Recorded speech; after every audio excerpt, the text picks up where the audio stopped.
Hello, hello, everyone. Welcome to a very special stream. We're doing another Furbobocom stream. It's amazing. We had not one, but two. We have all of these cool side quests that I thought it would be really fun to go and play through together. They can add my voices to them. We can embark on many an adventure. This is something that I don't know we'll be able to do every single time. In fact, we've had a lot of really wonderful side quests to get through, which is incredible. It's wonderful. So I don't know that we'll be able to do this every single patch, but I'm so glad that we do have the time to actually do it this time. It's wonderful. So what we're gonna do is we'll hop back into Furbobocom in just a moment. We'll go look through some of the side quests that people had urgently been asking for help on. I will say, I wasn't able to help myself. I saw Peppy when I was running around excitedly through Planarcadia, and I ran up and it started a side quest, and then I just finished it off stream. So I am sorry. Peppy, the wonderful doggo of Asta's, had appeared. They were on vacation here in Planarcadia, Asta and Peppy and I went on a whole adventure together. We got to meet some ghosts along the way, both people and doggos. We got to help some survivors of the Herald of Death. It was absolutely amazing. I also have confirmed I do have the hot off the press for you all. The latest intel on the happiness cultists and everything. Yeah, I don't like them. It turns out that trying to like completely just only experience happiness just makes you very numb as a person. It might not actually be the optimal solution to all of this. I want everyone to be as happy as possible, but there will be days that you stub your toe. There will be days when stupid shit is going on around you. Then that just means that it'll make those happy moments even more wonderful when you do get to experience it. But at the end, Ghost Doggo and Ghost Friendo were able to reunite, and it was beautiful. It was very beautiful. So thank you all. Thank you all so much for joining a very quick summary of a very charming side quest. If you all have the time to go and do that, go and hunt down Peppy. It's very wonderful. I liked that quite a bit. But all the other ones I've tried to make sure to save. That particular one, I'm sorry, I saw Peppy and I got way too excited. Yeah, see, Jaded Scientist, you all understand. You see cute doggo, you must run up and talk to, and then you're like, well, I guess we're just doing the side quest now. I guess that's just what's happening. But I do have some interesting new things from the Furbos. After I completed that quest, I got some additional stuff from them. I actually have some more Fluffy Across the Blue, super definitely official manga to show you all. And then we've got some fun quests to do today. So just sit back, enjoy yourself, and we're gonna go and help some folks in Planarcadia. Starting with the Furbobocom newspaper. So much work to do. We need to hire new staff. I've got everything prepped and ready to go. Just waiting for you, President. Ooh, all right. I'm free. Let's go hire some new folks. Great news, boss. Furbobo Weekly is doing better and better, but it's just us few Furbos, you know. We really can't keep up with all this work anymore. Two options are so bad. Time to shut this place down for good. Time to cut costs and boost efficiency. No, I am a responsible boss lady. It's time to hire more Furbos. Exactly, as expected of you, boss. Great minds think alike. I was just thinking the same thing. So here's the thing. HR at Furbobo Weekly has been absolutely flooded with resumes lately. Our mailbox is practically bursting at the seams, you know. Oh, really? Damn. So here's what we're thinking. We host a recruitment fair, and you, our esteemed boss, to grace us with your presence, to interview some promising candidates. What do you say? All right. That sounds pretty good. This is what they call a VIP hire. I like it. I'm feeling like the boss now. And then this little Furbo will get started on organizing the job fair. I'll coordinate schedules with the candidates, so please wait around for a esteemed boss. Sometime later, the recruitment fair begins as scheduled. You settle into the boss's chair, ready to tackle today's lineup of interviews. Excellent, excellent. The candidates are all waiting outside. Boss, why don't you decide the interview order? Well, let's see the candidate number 1. All right, candidate number 1 is an orc named May Lady Luck Smile Today. Here's her resume for your review, boss. Okay. Her resume, the work experience. I love your hair salon for 3 months. Dreamless coffee for 4 months. Tasty supermarket for 2 months. She did work in a live stream group for a little over a year. Unemployed for 4 months. Wall climbing athlete since birth. Special skills, performing arts, leads customers in singing the birthday song at Dreamless Coffee for celebrations. Actively engaged in charity work, diligently feeding chickens in the Orkdew Valley every day. Meticulously refined customer service scripts, skillfully using diverse terms of endearment like babe, sweetie, hun, and dear. Achieving a 100% customer satisfaction rating in group live stream sessions. Oh, God. I don't think this is the right job for you. I think you have a very different skill set. So you've dabbled in quite a few jobs. Actually, I've also worked at a Mechatron polish shop and a light pod nail salon, but I heard you shouldn't cram your resume too full, so I left those out. I'd say Furbobo Weekly needs someone with exactly my talents. Wouldn't you agree, boss? You're impressive, but I still need to test you on a few specialized areas.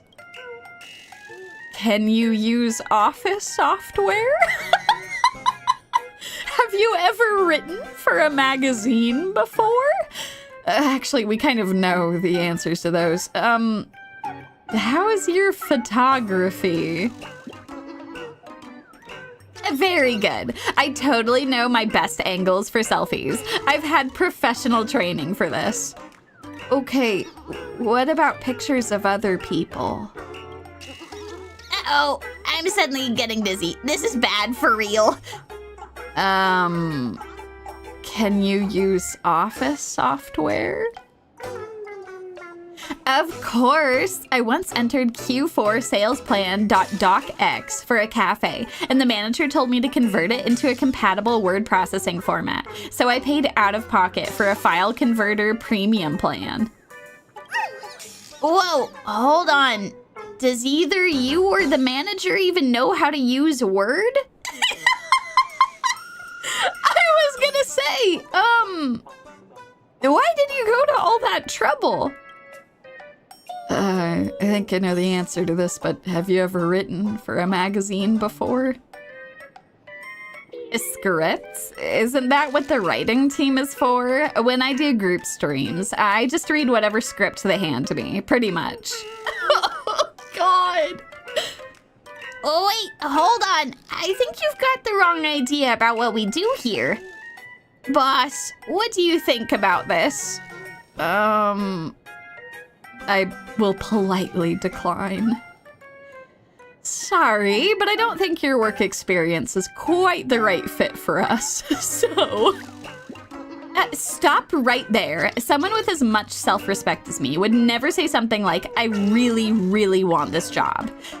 Remember this, I rejected you, not the other way around. Goodbye. She lets out a huff and storms off, clearly annoyed. Now then, boss, please select the next candidate. Oh god, I'm so scared. Candidate number 2?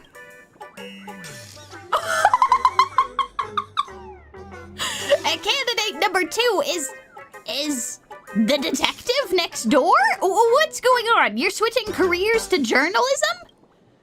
Switching careers is too late for me, but I have no idea why my resume ended up with you guys.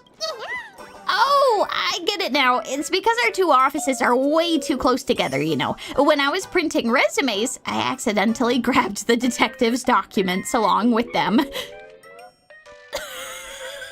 Ash fails resume. Work experience. Cracked over 10 major criminal cases. Damn. Familiar with at least 50 locked room setups. A note, does not take infidelity investigation gigs. Likes rational thinking, dislikes common sense, useless knowledge. The professional skills, criminal psychology, tracking and counter-tracking, logic, inference, suspect profiling, collaboration style lone wolf. Is this a resume? What the hell is this? This is ridiculous. Oh, God. Oh, so welcome. Welcome, one and all, if you have just joined us. And don't worry, we haven't gotten too far. We're trying to interview new people to join Furbobo Weekly. It's kind of been a disaster so far. Also, yeah, it is, it's super weird. Sometimes YouTube just, like, doesn't give proper notifications for stuff, which is ridiculous. I know I've, probably mentioned this too much, so my apologies if you've heard this before. But if you folks are ever wanting to get notifications for when streams go live, YouTube is very unreliable, but my Discord is not. We have a whole bot set up in the Discord that pings you within a minute or 2 of me going live. I actually don't start the stream, like I don't go from the loading screen to like the actual stream starting until I have made sure that the ping has gone off in the Discord server. So I don't know if that'll help at all, but in case folks want to come and check out stuff live, that's how you can do that. You'll also get notifications whenever I post new videos and stuff. So, yeah, excellent. Yeah, I have to do the Discord plug every once in a while, just because I know how annoying that is. I'm someone who gets very frustrated about that too, when I want to go and watch a stream and you're like, what the hell? I put on a notification and everything and it still didn't tell me. So yeah, hopefully that will help a lot. Oh, I'm happy you mentioned that actually. It's been a hot minute since I've mentioned that, so... Anyway, there you have it. That's the biggest benefit of the Discord servers. You'll get pings for when I go live and when new videos drop, which is wonderful. Also, all of my emotes and stuff are all throughout the Discord, so it's fun to hang out and post those and stuff. Anyway, Ashvale, this resume is, I mean, you do have a very impressive background, but... clearly you don't actually want to work for us. Your line of work has some pretty strict rules, huh? Detectives need to submit resumes too? Of course. First off, work doesn't come knocking if you spend all day lying around. Second, I'm a man with a family. I've got mouths to feed at home. Oh! Really? That's news to me. Really? I thought business was booming even when you were napping in that freezer. Half the folks who come to our magazine office looking for someone are looking for you, you know. Oh, all right. Any other questions? It looks like this was just a misunderstanding. If there's nothing else, I'm going to catch up on sleep. This is so ridiculous, man. Okay, now I'm wondering, was he making that up? Does he have mouths to feed? He lives in a freezer, so I have to imagine that's not the case. Why did he have a resume then? This is insane. Oh my god, also, you folks are so kind. Thank you. It's all thanks to you all that I was able to finally be a Hoyo creator, so thank you all for making that possible. It's been so much fun hanging with you folks and just getting to experience this wonderful, wonderful game. Oh, wait. Hold on. I've got a question. Oh, no!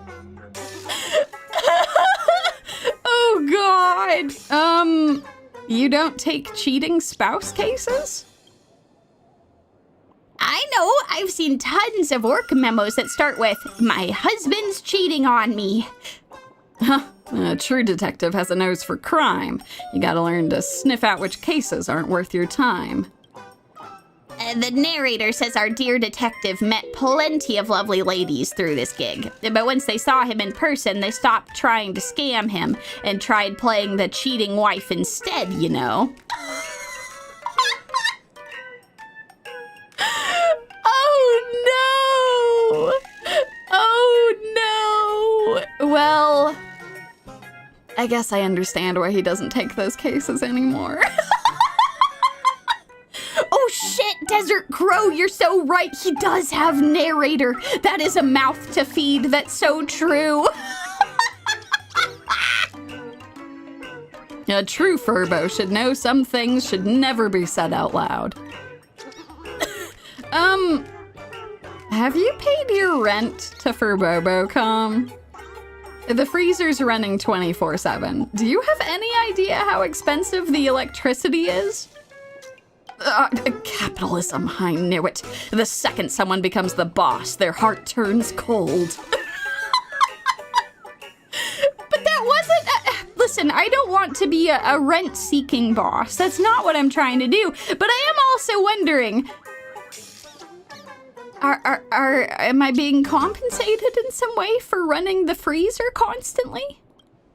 I tell you what, once this month's detective commission fee comes in, you can take it out of that. If it's still not enough, I'll pay you the rest next month.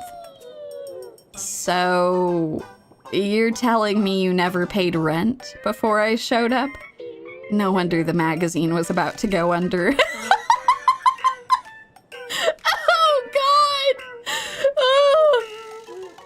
So what is your expected salary? How much do you think you're gonna bring in from this next gig?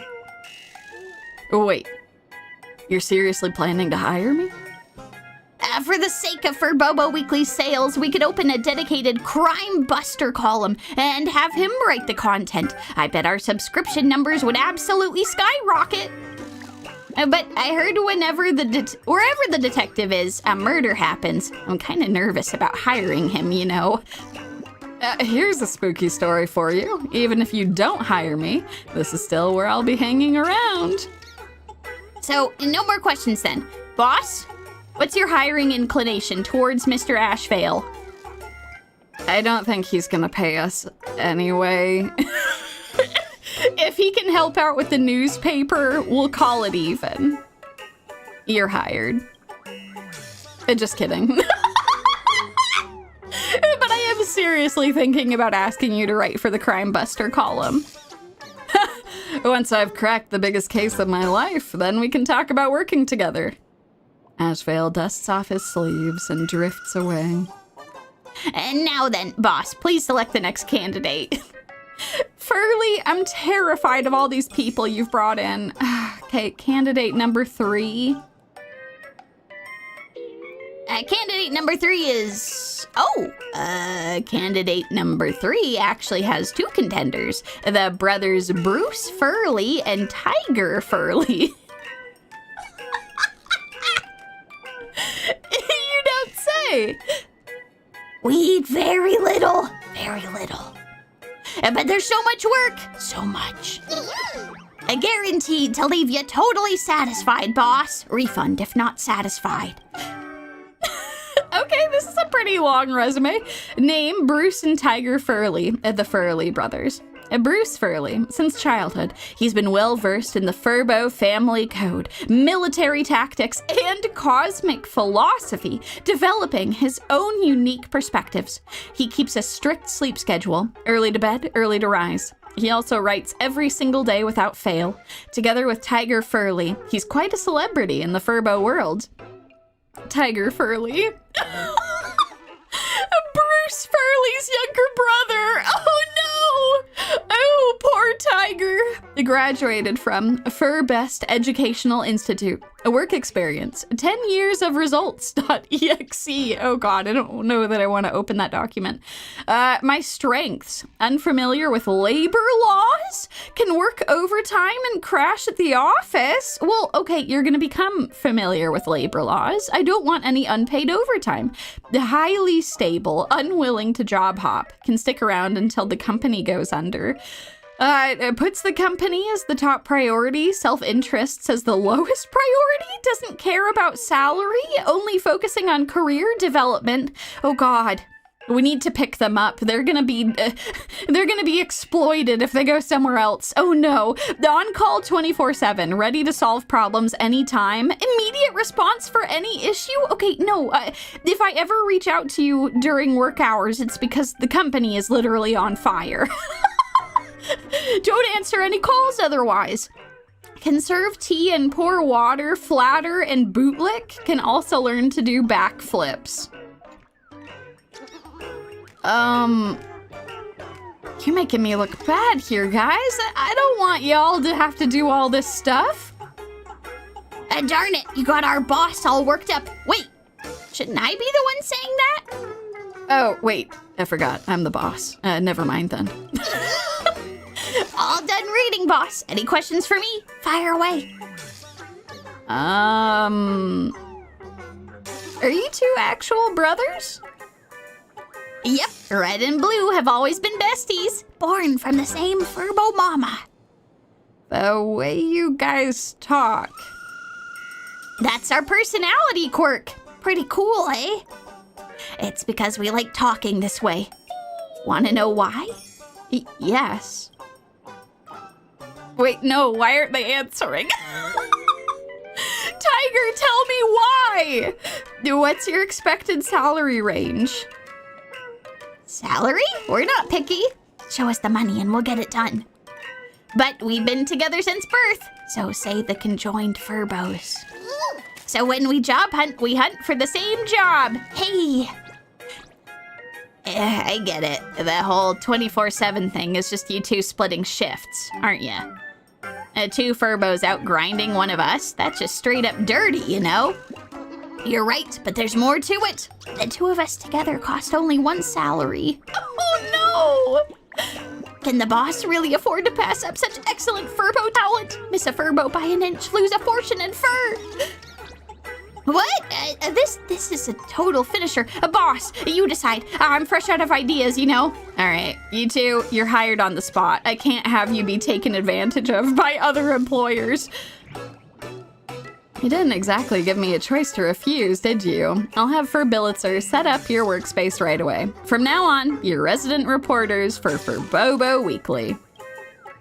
Bruce Furley and Tiger Furley happily settle into their new workspace. Whoa! This recruitment fair turned out to be quite the harvest after all. Our magazine's doing better and better. Since we're expanding our space for the new hires, might as well give the office area a proper makeover and upgrade while we're at it, you know? Sure, one click level up. Wow, look at that. And then to celebrate our new hire joining the team, boss, why don't you take a look? Time for some team building. Tonight's on me. Let's go. Time to hit up the priciest spot in Dovebrook District. Roger, roger. When it's time to clock out, this little Furbo will call a van and haul us all out together. Fantastic. Oh my god. Oh, and we've got some more news from some of the rest of the Furbos. Hey, Paraprince, how's it going? Beep boop, Great Raccoon. We've got a bunch of DMs from the back end. Some are about that forum post, some are about our magazine. It's a whole mixed bag.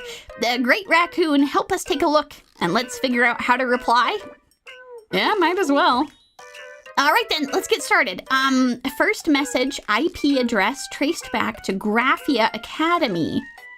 I'm reporting this post. The poster said, "This trash school is killing me. It's full of idiots. Basically a pigsty." Oh, I feel seriously offended and hope Furbobocom can help rectify this. What does the Great Raccoon think the poster should change it to?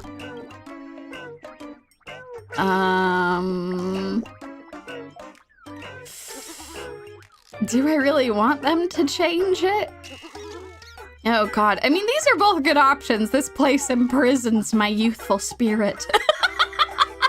I feel so helpless. I'm the smartest one in school. I don't know, both of these are good options. It does sound like that place is imprisoning their youthful spirit. Elegant and forceful, and it won't offend anyone either. Boop, let's go with that. Second message, IP traced to the World's End Tavern. I sat on it after seeing the golden toilet post on the forum, only to get teleported into the tavern sewers. I won't go into what happened next, but long story short, I'm demanding Furbobocom compensate me for cleaning fees and emotional damages. Please comment. Oh God.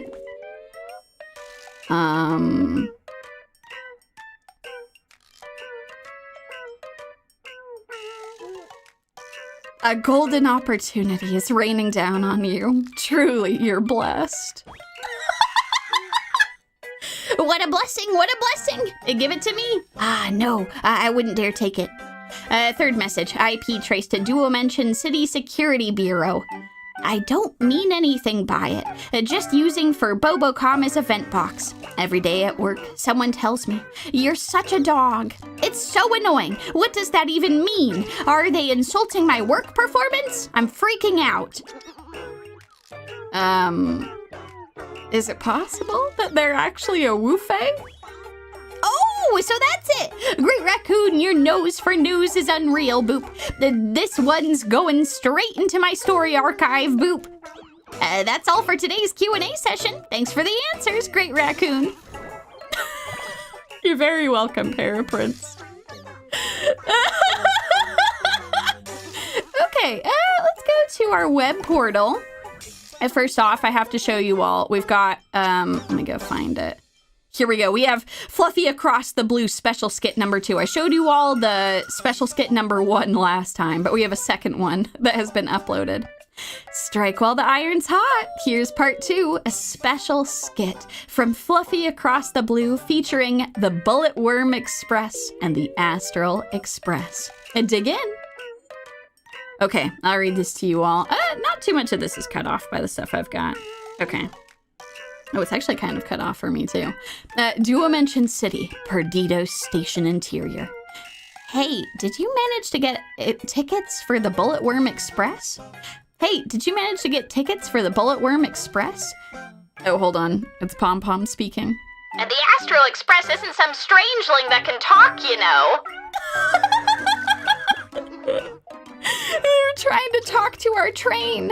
I understand the confusion. Oh, so you're the ones riding the Bullet Worm Express. My apologies. Oh my God, they're so cute. After checking every single passenger, bought a ticket to ride to Perdido Station. Wait, isn't this taking place inside Perdido Station? Forget about that unprofessional reporter. Quick, hop into my belly. Ha ha ha ha. Go on a bunch of laps together. How does Planarcadia's scenery compare to the Xianzhou Luofu or Penacony? It's truly, truly, truly beautiful, truly unforgettable, truly delightful. It was truly just too fast. I didn't see a single thing. I'm sorry, March Bunny.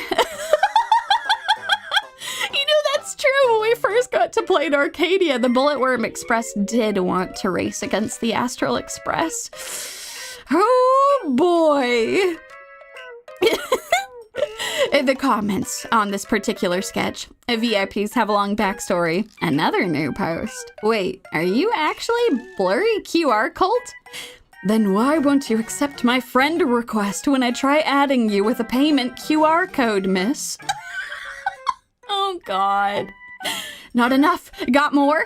That's all, folks. Nothing left this time for real. Keep on the lookout for the next one. Hey, don't go. Give us more. So, you're asking how I'm coping without Fluffy Across the Blue? I'm not. I've skipped it, missed it, passed it, and cried over it. I've loved, I've endured, I've slipped, and I've fainted. I've stayed up all night and slept right through it. I've reflected on my life, scraped by, laughed it off, and watched it pass me by. Oh, 10-year assistant. The bullet worm let the Fluffy ride the roller coaster for free. What a nice bullet worm. That is very nice of them. That's so true. Okay, let's see. So we do have some new stuff. Oh gosh, we've got a couple new things. Duo Mention City Food Review, wave number 1. Ooh, the piping hot bowl of noodles, unmatched in all of Duo Mention City right now. Hashtag my treasured food collection, number 100 restaurants challenge.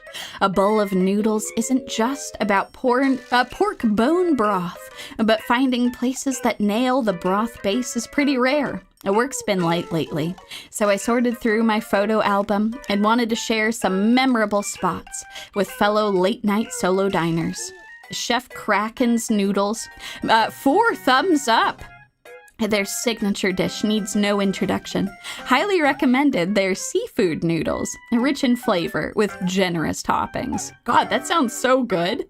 Jack of all trades noodle flagship store got 2 thumbs up. A new spot with long queues, but the food is somewhat average. Be prepared to wait 30 plus minutes. Fuman Noodles, 3 thumbs up. This place has self-service ordering and free noodle refills. Thumbs up! That's all for these spots. Stay tuned for the next round of reviews. So this is confirming that Kuchiba is the one in charge of aberrations will be arrested. The food at Fuman is awful, but the chef is pretty yum. The guy quit after reading the comments. Who is it? DM me. Oh, God. They're thirsting over the chefs. And not as good as the Grand Restaurant, I'd say. You're familiar. Oh. And now that's class. Master Kraken's hand-stretched noodles are labors of love itself. Why are people giving birth to noodles? An autonomous debater. I don't know what goes through your brain. Your autonomous brain. Baby Mick. Potato fries are just solid stretched noodles. I strongly recommend adding them to the taste test. A Great Fortune at the Table says, my vote for the next theme, dumplings. Now listen, I'm fully on board with this. The dumplings are fantastic. You know, Bear and I actually made tons of homemade dumplings. We're going to be trying them out this week. We spent a lot of time over the weekend very clumsily pinching dumplings together. I'm pretty happy with it, though. It was very therapeutic. I really liked it. So we'll see how they actually turn out this week. I'll have to let you folks know. All right. Excellent. Excellent. And then we have, with heavy hearts we mourn, the Wish Syndicate has left us. A public notice to all residents of the Dovebrook district. On this sorrowful day, gang leader Pullwave and underboss Costede were murdered and have left us, along with 31 brothers and sisters of the Sinwish Syndicate. To express our deepest grief, the Sinwish Syndicate building will hold a memorial service for the departed 3 days from now. We hereby invite all Dovebrook District residents who wish to pay their final respects to attend. To restore the Sinwish Syndicate's final glory is our sacred duty. An industrious life that set the standard, a modest heart that shaped the gang. Rest in peace, gang leader Pullwave. Bro, since when has Pullwave ever been modest? Oh no! Warning, unauthorized gang gatherings are prohibited in Dovebrook District. We will conduct targeted arrests of attendees at the Sinwish Syndicate building. Oh no! I just want to know one thing. Was this the Herald of Death's doing or not? It'd be best if none of it messes with our business. Oh no. Good riddance. The Sinwish Syndicate's finally gone. Those pests have been plaguing Dovebrook for far too long. Safe travels, meow. Why so worked up? Did the Sinwish Syndicate swipe your takeout or something? God. Well, the plan is we do want to go and check that out because there was a weird hand through the wall. That was the last thing I was going to have us do today. Speaking of, let me go to that post. There's a strange hand in the wall of the Sinwish Syndicate building. The first floor. Okay. So we'll have to check that out later. We are for sure going to go investigate this, though. This was the news report we read last week where a poor idol, Miss Joy, the eyes of this idol were ruthlessly stolen by the perpetrator. We're going to the scene of the crime to go investigate the Millennium Killer. Let's go make our way over, folks. Okay. Away we go. Oh my gosh, that's quite a crowd. Hey everyone, what's going on? Why are there so many people crowded around that bridge? Miss Joy, please hang in there. I'm sorry, we failed to protect you. A bridge that can seemingly talk. Hold on, I've got to give it like an ethereal voice. Give me one sec. Don't worry, this pretty little bridge isn't that easy to kill. As the idol with the strongest foundation above ground, do you really think I need protection? No need to beat yourself up about it, sweetie. Wait, the idol is a bridge? Why are you talking to a bridge? Did something happen? Miss Joy was attacked, obviously. Can't you tell? Look, her beautiful eyes were stolen. So, this bridge is called Joy. Is there any other Joy in all of Planarcadia? Miss Joy was attacked. We're all losing our minds here. So if you're not part of this, then stay out of our way, will ya? Miss Skewed, I understand you're anxious, but you can't be rude to others. Do you remember what the Joy Fan Manual has to say about that? Strangers are just fans Miss Joy hasn't met yet. I'm sorry, Miss Joy. I'm sorry, potential fans. I just lost my cool because I was in such a rush. We moving now. I don't know if I should be worried that this isn't the weirdest thing I've seen in Planarcadia. You know, that is very true.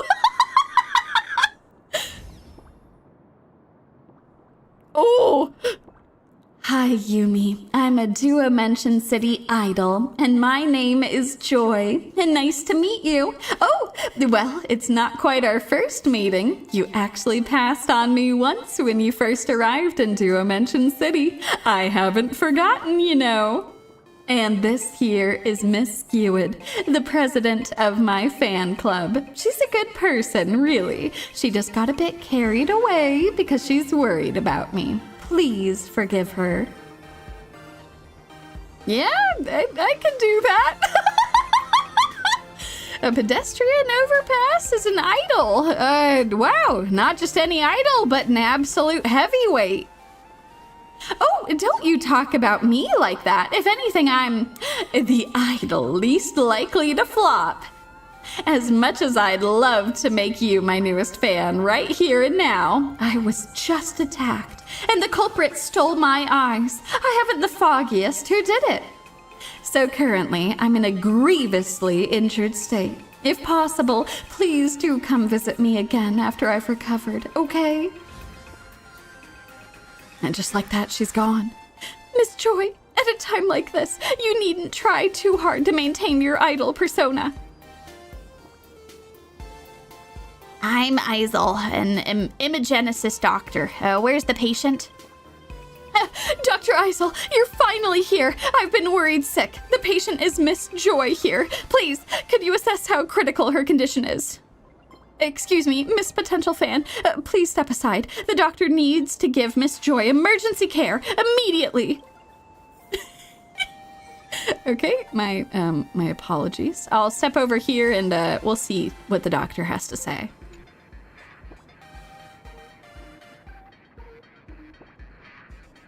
What's the prognosis, Doc?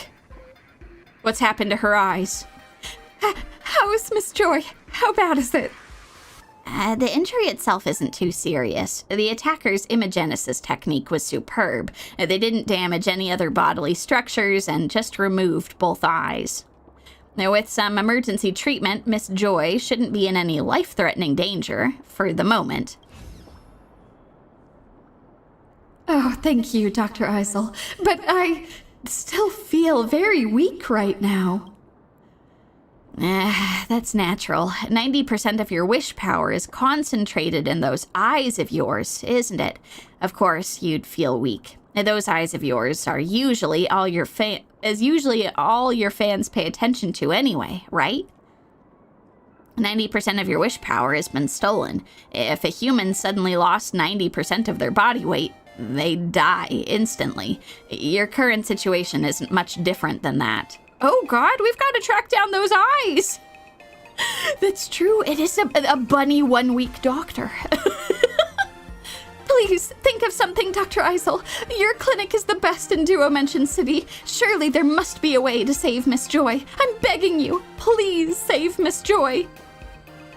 Miss Gewid, I must insist that you calm down. I still need you to do something more important for me. Please go back to the fan club and let everyone know that I've been hurt, but that it's nothing serious. Tell them not to worry and wait patiently for my return. I'm counting on you, okay?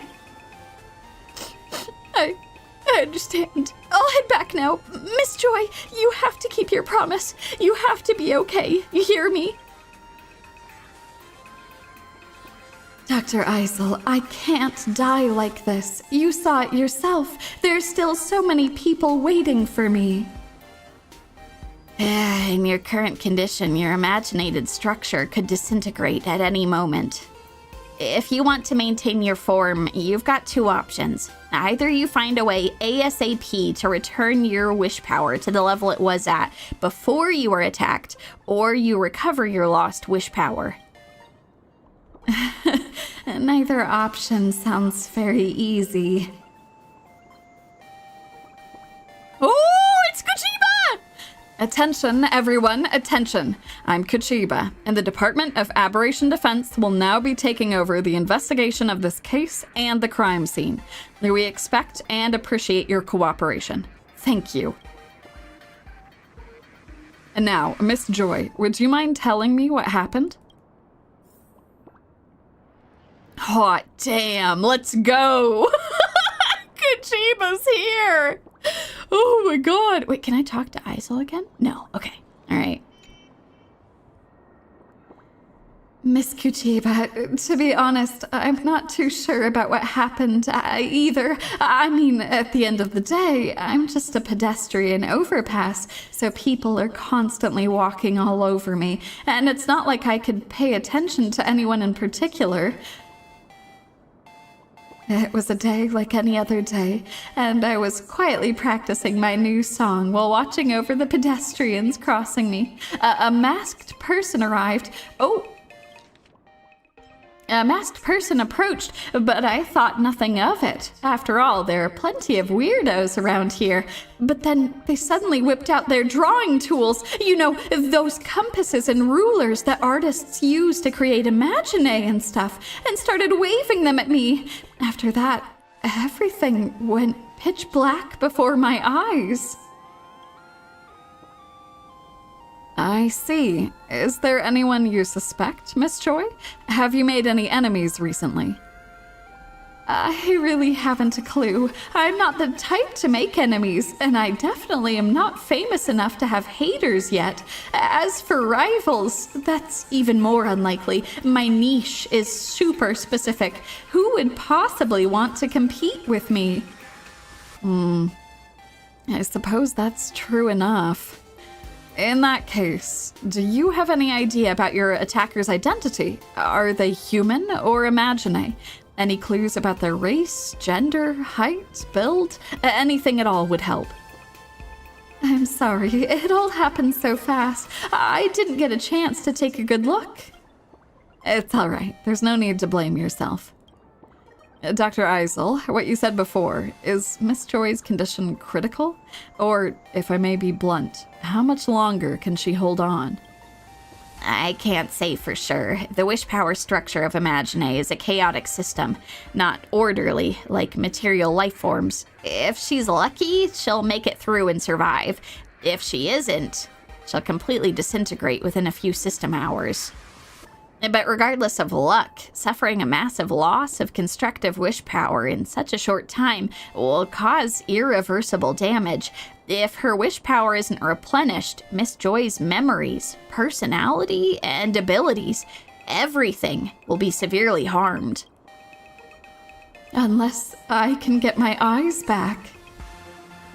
That's definitely the best solution, but we don't even know who the attacker is or what they want with her eyes. I'm afraid this is going to be a tough one. It'll be tough, for sure, but if it were that easy for the good guys to defeat the bad guys, what would be the point of having us at the Department of Aberration Defense? Leave the rest to us, here at Dad.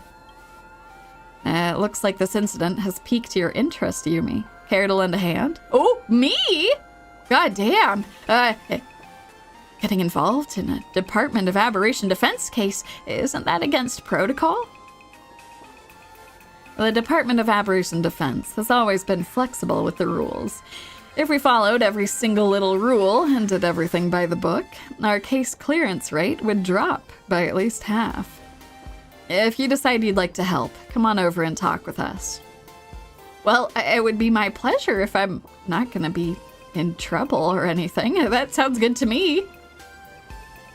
At this time, the situation is critical. Miss Joy has suffered a grave injury, and if we can't find her eyes soon, I'm afraid her health will be seriously affected. How can I help? Should I handle collecting wish power for her? The word is that the baseball raccoon is quite adept at handling sticky situations like this. But right now, our top priority is to quickly track down the culprit who attacked Miss Joy and recover her stolen eyes. However, this isn't the place to be discussing it. Let's find somewhere more private to go over the details. All right, let's go. There's a tea room nearby. Let's talk there. Please, take me with you. Wait, is that a thing that we could do? I thought that you were connected to the overpass. Can an overhead pedestrian bridge fit in a tea room? Can you even move? I hope that's not rude of me to say. I don't know how this works here. Hey, don't say things like that. It's not like I'd try to squeeze my entire self into the room. I'm an idol, you know. That means I have to go perform at live venues and the like. For Imagine like me, who can't move around easily, we can generally channel our wish power into certain parts to temporarily detach from our main body. A kraken from the food street can do it too. Wow, that's pretty cool. I'd like to point out that Miss Joy's eyes were forcibly peeled off her body by the killer using art tools. That's very different from voluntarily separating parts of your body. Okay, that was actually going to be my next question.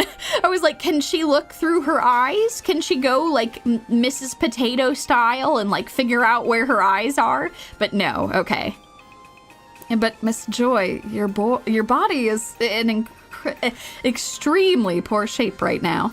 My apologies, I almost said incredibly poor shape. Leaving your physical body to act separately after losing such a massive amount of wish power, I must strongly advise against such rash behavior. I'm not the type to just sit around waiting to be saved. I want to join your investigation and do something. Maybe I'll even be able to help. Very well, Miss Joy, let's go. But remember not to push yourself too hard. Damn. Let's go, y'all. Looks good. Ooh, I hope we can find that in time.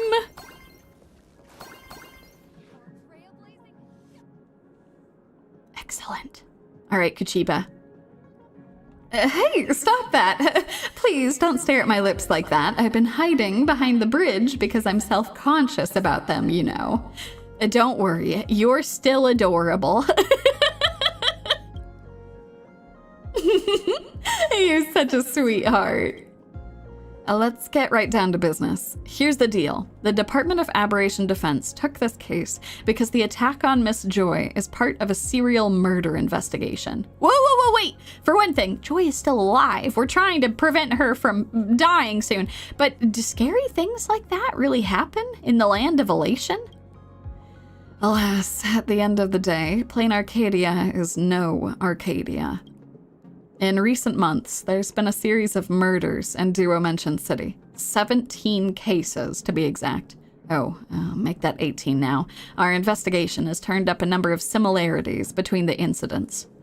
As for the specifics, here's the case summary. You can read through it yourself. Oh, God.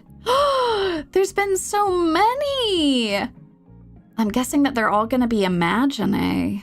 Case number 1, name Ember Vox. She was a streamer. Race Plu, found dead in a streaming studio. Lips missing. No signs of forced entry at the scene. I know, only in Planarcadia do we have a pair of disembodied lips following us around. Hopefully we'll be able to get her eyes soon, too. Case number 2, Io Afterglow. Singer, Race Moonlull. Found dead in a recording studio. Specialized vocal organ missing. No signs of forced entry at the scene.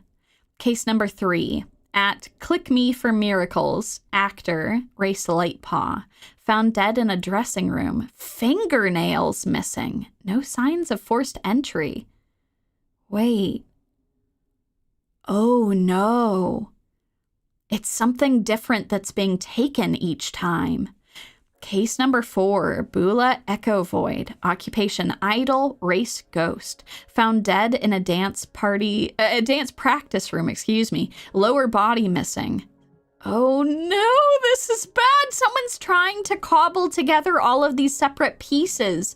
Case number 5, Carlo, the second voice. Occupation singer, race ghost.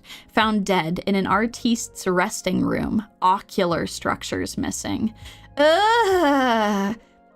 Case number 6, Hertzla, actor, race Lightpaw, found dead in a film studio, horn-like structure missing. Okay, so we know that there's horns on whatever this horrible amalgamation is. Case number 7, Varen Hale, streamer, race Orc. Case summary, found dead in the living room of their home, luminescent markings on their body missing. Okay. So horned luminescent markings are going to be on whatever horrible thing has been cobbled together. Oh no, Desert Crow, you might be right. Is someone trying to assemble an ideal imagine? Oh no! Case number 8, Tyranno Godfest. Fighter, race Plu, found dead in an office. Teeth missing. Case number 9, Lock Rice Cook. Chef. Race Orc, found dead in a break room, parts of discolored skin missing. Oh god, case number 10, Wyron Wildbreath, streamer, the race Lightpaw, found dead in a studio, tail missing, no signs of forced entry at the scene. Case number 11, Senna Scissor Kick, occupation fighter, race Orc, found dead in a training room, both ears missing. Case number 12, Hertzwarp, streamer, race Moonlull, found dead in the living room of their home. Distinctive arm markings missing. Ugh. Case number 13, Tobin Ash, occupation actor, race Mechatron, found dead in a lounge. Expression module enhancement components missing. Case number 14, a name Cord Whitecord, streamer, race Lightpaw, found dead in a gym, torso muscles missing. This is awful. It's terrifying that there's been no signs of forced entry at the scene. Case number 15, at The One That Glows, actor who is a Mechatron, found dead on the balcony of their residence, tactile extensions missing. Case number 16, Bella Void Voice, singer who is a Mechatron, found dead in a music production studio, resonator core missing. And last before this current case was case number 17, Perrin Locks, idol, Race Moonlol, found dead in a lounge, decorative components missing. Oh no! Here are some of the main points. First, all the victims were imaginae, working in the entertainment industry. Streamers, singers, comedians, and of course, idols like Miss Joy. So that means that whoever it is that's targeting them probably saw them on like TV or on the internet or something and decided to target them that way. Secondly, every victim had body parts removed. The perpetrator's imagenesis technique is exceptional. Their peeling method is so clean and precise, it leaves almost no clues behind for us to follow. And there's one last thing tying everything together. All the crimes happened on the victim's own turf. Homes, studios, private lounges, but there were absolutely no signs of forced entry. Almost as if they were invited in. Oh no. Oh no, that's terrifying. You know what, that's true. We need to call our narrator. Please, Mr. N, help us find Dr. Frankenstein. However, what's strange about that is that none of the victims told any of their family or friends about having invited a guest or someone coming to visit. The Department of Aberration Defense is temporarily calling this mysterious serial killer the Millennium Killer. After all, it's the year 1999. So, the Millennium Killer everyone's been talking about online is real, and here I thought it was just an urban legend. Since they were invited in, the killer must have been known to the victims, right? Before the case was transferred to Dad, the Security Bureau had already investigated along those lines. However, even though all the victims were in the entertainment industry, the circles of singers and comedians are quite distinct, with minimal overlap, so there are few mutual friends between them. The investigation showed the victims did indeed all know several TV producers. However, all the producers had solid alibis. Wait a minute. My case doesn't share any of those similarities with the other cases, right?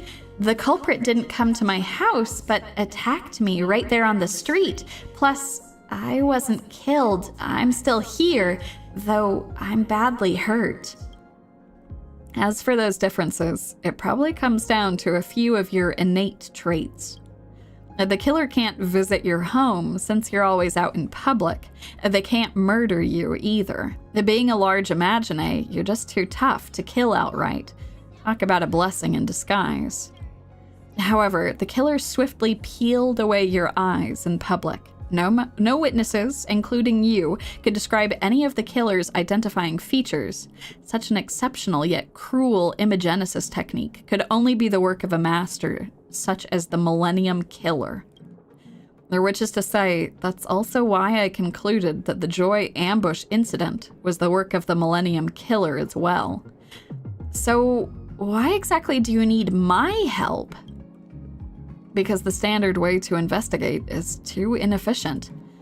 And now Miss Joy's eyes are missing, and she's in imminent danger of losing her life. I can't gamble her health and future on a slow and steady investigation. So I'm begging you, Yumi, to retrieve the eyes in the true nameless fashion before the Millennium Killer does something to them. Can you do that? Hell yeah. I can absolutely do this. I don't know that I necessarily need to cost them. Ask for any additional money, even though this does sound somewhat suspect. I'm very happy to help. That's what I do best, after all. Perfect. That's exactly what I'd expect from a nameless. Thanks for being willing to lend a hand. Oh, I'm so happy we get to work with Kuchiba. Oh. Well then, this meeting is over. I'll leave the rest to you, Yumi. Aren't you going to investigate with us, Miss Kuchiba? Because of my identity, I can't intervene directly in many things. But rest assured, at least for today, so long as Yumi doesn't do anything too outrageous, security officers all over will turn a blind eye to your investigation. This is all I can do. Yumi, Miss Joy, good luck to you both. All right, Miss Joy, it's time for us to go detectiving. Oh gosh, do I still have... I might still have my mustache. Let me see. Do I still have it? I don't know that I've got that program still. Oh. Nope, I don't have it still. Oh, damn. Hold on. I wonder if I could really quickly... It wouldn't take too long for me to get that up and rolling here. We need our investigation mustache. Oh, we'll get to see a little behind the scenes here. Let me go add that as a toggle. Let's go toggle item scene. And then where is that? Hopefully I can find this. Mustache, there we go. Okay. There we go. I have so many different items that I have to rotate through my toggles, so I don't always have it ready to go. But there we go. Okay, it's investigation time. Let's do this. Excellent. Hold on, let me go hop back here. Okay. All right, Miss Joy. Even with Miss Kuchiba's inside info, we're still missing way too much information. Since the victims were all working in the entertainment industry, it'd be great if we could consult someone from the industry. Aren't you an insider yourself? Do you have anyone in mind? Though I hate to say it, most of my friends in the industry are doing even worse than I am. I doubt they'll be of much help. Would Sparksy count as an industry insider? Sparksy? Of course she counts. She's Planarcadia's most followed virtual idol, and her industry prestige is considerable if she's willing to help. But didn't you just beat her up? Sure, clashing during the Phantasmian games is inevitable, but you don't think she'll hold a grudge and refuse to help because of that, do you? Sparksy's not that kind of person. It'll be fine. I hope you're right. Hey, Sparksy! You busy? I want to ask something. Hold on, don't move an inch. I'll be there in a jiffy. Wait, I haven't even said what I need. You're not looking to take revenge, are you?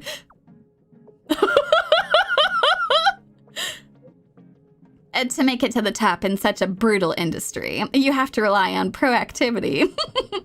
My fans have seen it all. They say you were poking your nose around at the crime scene in the Dad case. They're getting into other people's business again, huh? The Millennium killer case, right? I'm pretty interested in that guy too. Let's discuss the details when we meet. I'll be there in a sec. All right, we'll wait for you. Holy shit. She's gonna show up. Looks like Miss Sparksy's already here. Let's go look for her. Holy shit. Come on, Bubbles! Gotta get some coins. Oh. Well, let me go through here. Perfect. Gray hair, baby Joy, I'm here! Poor baby Joy. I heard you were attacked by the Millennium killer, you poor thing. Don't worry, I will definitely catch this creep. Miss Sparksy knows about me? Oh my god! I've actually been wanting to collab with you for a while, but I was too busy during the Phantasmian games, plus getting beaten up by this guy, so I never had the chance to reach out. Once this is all over, let's do a collab stream. Thank you, Miss Sparksy, but now I can feel myself getting weaker and weaker. I hope I'll live to see that day. Oh my god, wait, yeah, she's less. The color saturation has gone down. Oh god, Miss Joy, hang in there. And nonsense, idols never die. So why did you come to help? I didn't know you had such a gentle side. It's all from the love and justice of my own heart. If there was an award for Planarcadia's most righteous top streamer, I'd definitely be the one and only candidate. It's about the Millennium killer case. Conspiracy theories are running wild these days. And you know what's the most infuriating part? The most popular conspiracy theory claims that I, Sparksy, am the Millennium killer. Look, I know I'm not exactly a saint in my daily life, but come on! Comparing me to a serial killer is insane. I'm so mad. But what can you do? Trying to prove my innocence online is pointless. In the end, I'll just have to clear my name myself. Let's get down to business, gray hair. Did you get any insider intel from the Department of Aberration Defense? Care to share? Yeah, actually, we did get some info. You shared the information obtained from Kuchiba with Sparksy. So, Miss Sparksy, got any leads? Look, I'm an artiste, not a detective. Don't expect me to deduce any clues here. You're not here for the drama, are you? My, don't be so hasty. Well, deduction isn't my forte. Acting is a required course for any idol. What do you mean, acting? I was just thinking, to kill a pedestrian overpass sounds as absurd as a modern poetry title. If the Millennium Killer is so skilled at imagenesis, they must know they can't actually kill Miss Joy, right? So, I put myself in the killer's POV. Maybe this way, I could figure out their motive. I'm an expert when it comes to imagenesis techniques. I'm well aware that an imagine of Joy's size isn't something I could kill in one strike, but I'm still going to do it. Because, after all, I can't really be considered a serial killer. A serial killer is a psycho who kills for pleasure, and killing was never my goal in the first place. I'm not a fiend who takes the lives for the sake of it. What I really care about has always been the parts that I peeled. As for their deaths, those are merely byproducts of the process. They only have themselves to blame for being too weak. Oh shit, she's come to the same conclusion we did. They're trying to cobble together something with all the parts they stole. So the killer's going after the body parts. That's just my guess. I still don't get it. What does this mean? It means our dear Millennium Killer might not be a lunatic after all. The way they're peeling body parts from the Imagine, it might actually serve a purpose. If there's a purpose, that'll make things easier. So the Millennium Killer isn't necessarily one person. Maybe it's an entire criminal organization that operates around the whereabouts of these parts. If that's the case, we should talk to someone who really knows Planarcadia's underground world. Have you heard of Detective Ashvale? Oh my god, we get to see all of them! What an incredible side quest! Yeah, that sounds great! We've worked together before. And perfect. It saves me the trouble of doing introductions. Baby Joy, are you holding up okay? Actually, I'm starting to feel worse and worse. The loss of so much wish power is hitting me harder than I imagined. Don't worry. Let's make this quick and clean. We'll get your eyes back in no time. Let's roll gray hair. Time to hit the Ashvale Detective Agency.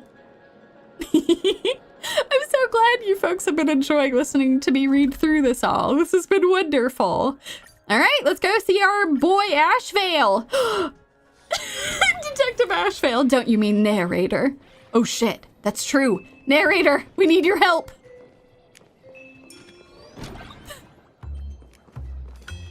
Here they are. Okay, let me peel that real quick. Hello, buddy. A freezer like this is usually where the shocking twist is kept in mystery novels. Sadly, the resident claims there's nothing inside but frozen food. Incidentally, he's the one who helped me write that bit. God damn it. Hey, Ashvale, where's narrator sign?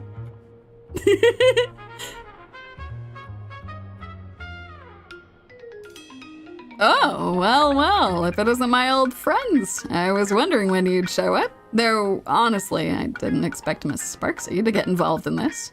Wait, you knew we were coming?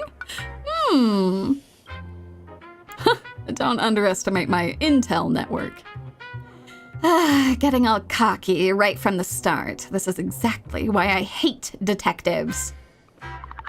Mr. Ashvale, nice to meet you.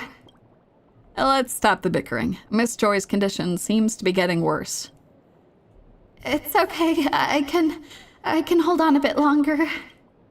Hang in there, Miss Joy. All right, let's get straight to the point and share what we've each found so far. You shared Sparksy's analysis of the case with Ashvale. Which means these parts might have been taken for some underground transactions. I had similar thoughts, but we hard-boiled detectives can't solve cases on imagination alone. We need to pay a visit to someone who actually knows something. While waiting for you guys to arrive, I've already contacted a few friends who are willing to help. Come with me. We'll meet them out on the street. In-person interviews? That's too old school. Can't you just call them instead? What do you know? Armchair detective and hard-boiled detective are two completely different archetypes.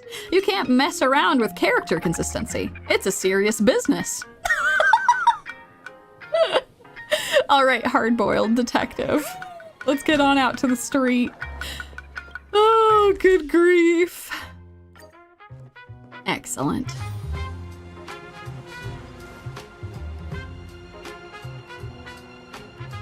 Ah, Dovebrook, could your currents wash away the sins buried in this city? I get it. Suddenly dropping dramatic, poetic one-liners in weird places is totally a hard-boiled detective trope.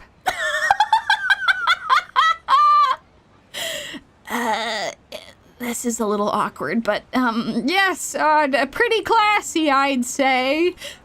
Don't follow his example. Gray hair has already turned into an old gray beard. Oh no, she's looking really bad. Miss Joy, if you're really not feeling well, you should go back and rest. Miss Joy?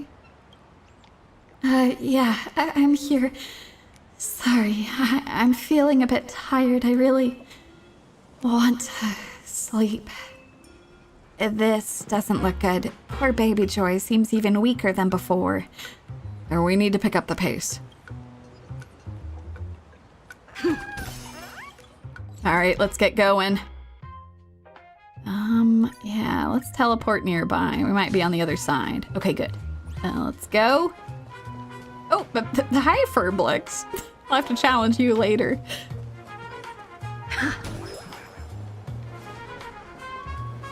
Okay, we're gonna question Himes, looking for clues. Yo, old man, you finally showed up. Been waiting ages for you. Whoa, you brought two big shots with you. What an honor. Let me introduce you to Miss Himes. Her job is helping reformed ex-criminals reintegrate into society. Oh, that's super cool. Don't say ex-criminal. Reformed individual sounds much better. Sure, they might be a bunch of rotten watermelons, but wanting to turn over a new leaf is a good thing. Because of her work, Miss Himes is very familiar with the dark side of Planarcadia. You could say she's a walking encyclopedia of crime. So I consulted her about the whereabouts of those parts. Well, that's fantastic. I don't think anyone's rotten around here. I think if someone can serve their time and come out on the other side, ready to try and do some good, I think that is wonderful. I think that is something that everyone should be more accepting of. Look who's talking. Criminal encyclopedia. This old geezer doesn't know how to hold his tongue. Back to the point. I've looked at the materials you gave me. How should I put this? I'm not convinced that the Millennium Killer's goal is doing business. Unlike organic life forms, the parts of an imagine that might actually be of use are usually those with special functions, like fangs, claws, fire sacs, or venom glands. would you look at the parts this person peeled? Limbs and faces aside, he took spectacles, bow ties, cowlicks. Who'd even want that? It makes zero market sense. Imagine this. An evil millionaire splurges on a black market bow tie and attaches it onto themselves. That doesn't look like something any sane person would do. Can't really rule out that there are lunatics like that out there. That's beyond me. I only understand greedy bastards, not mentally unstable lunatics. But the peeled parts of the victims contained a lot of wish power, right?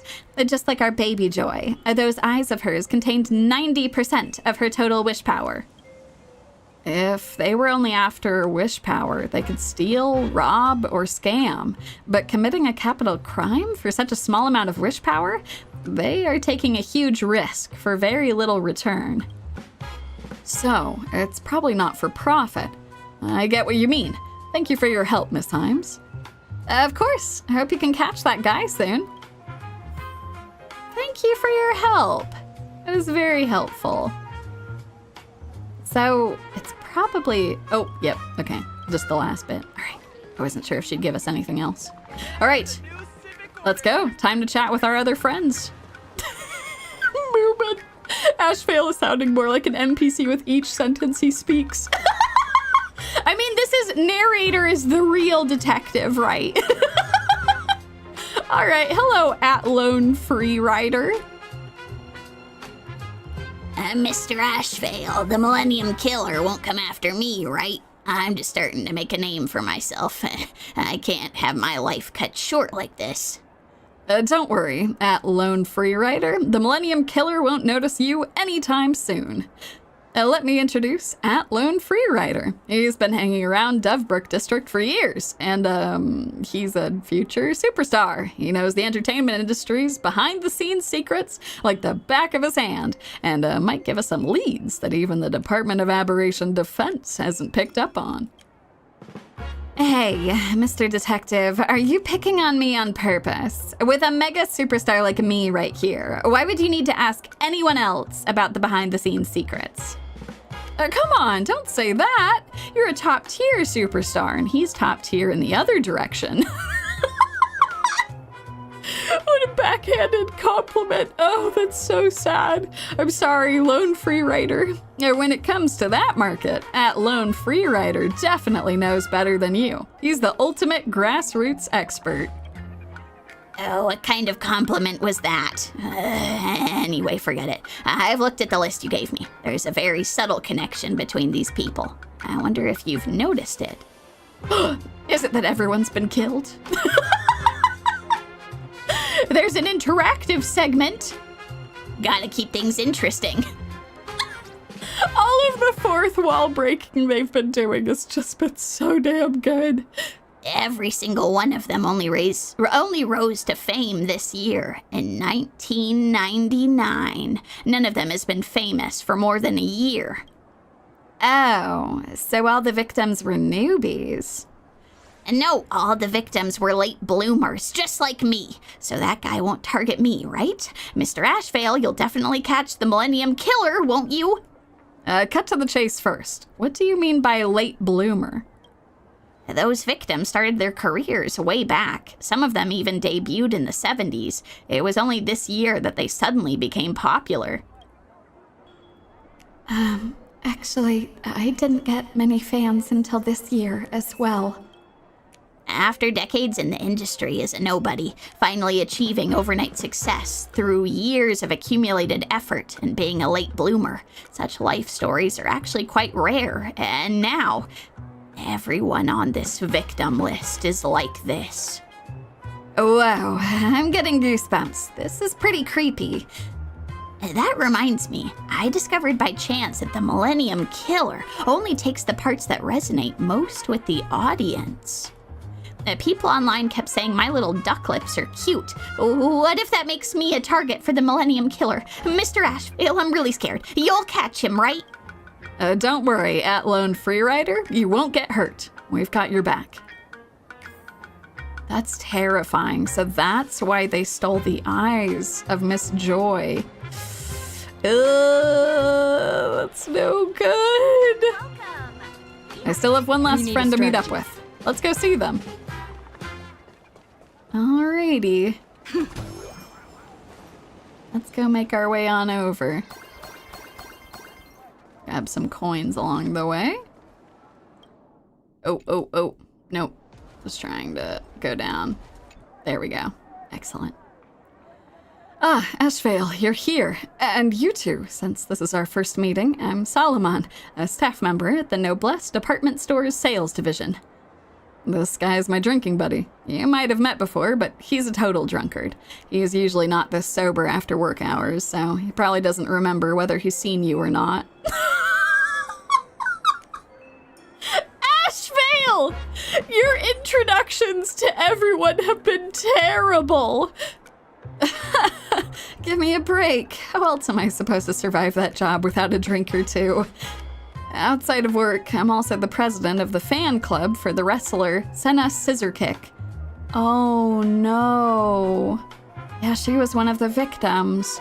About a month ago, Miss Senna was killed by the Millennium Killer.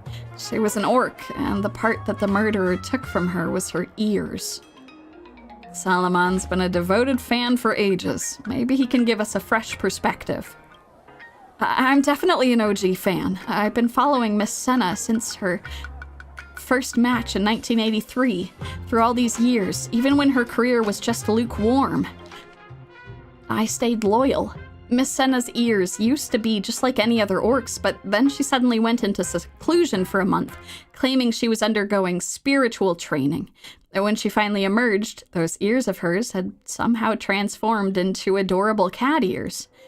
Just like a light pause. Oh.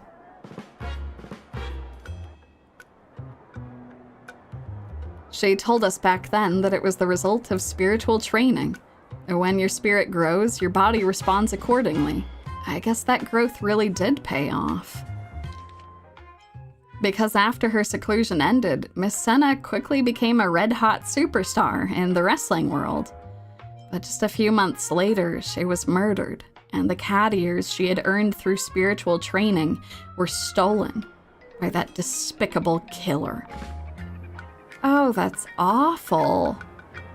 Sometimes I feel like this was fate's cruel joke. Could it be that the very training she took to make herself stronger ended up leading to her death instead? It hurts just thinking about it. Solomon. Don't think like that. She died because someone evil killed her, not because she did anything wrong. Oh my god, Sparksy! That's super sweet of her to say. We will avenge her. She once bloomed with your support. Thank you. I've always believed that justice will prevail, and the Millennium Killer will get their punishment one day. Ashvale, you'll catch the Millennium Killer, right? It might not be me who catches them, but they definitely won't get away. That's all I needed to hear, my drinking buddy. God, that's so sad. Baby Joy, you've been quiet for a while. Are you still hanging in there?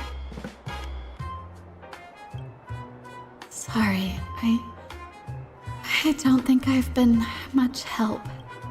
Miss Joy, get back to your body. That should help you hold on a bit longer. No, I want to stay here. Maybe I can still do something to help.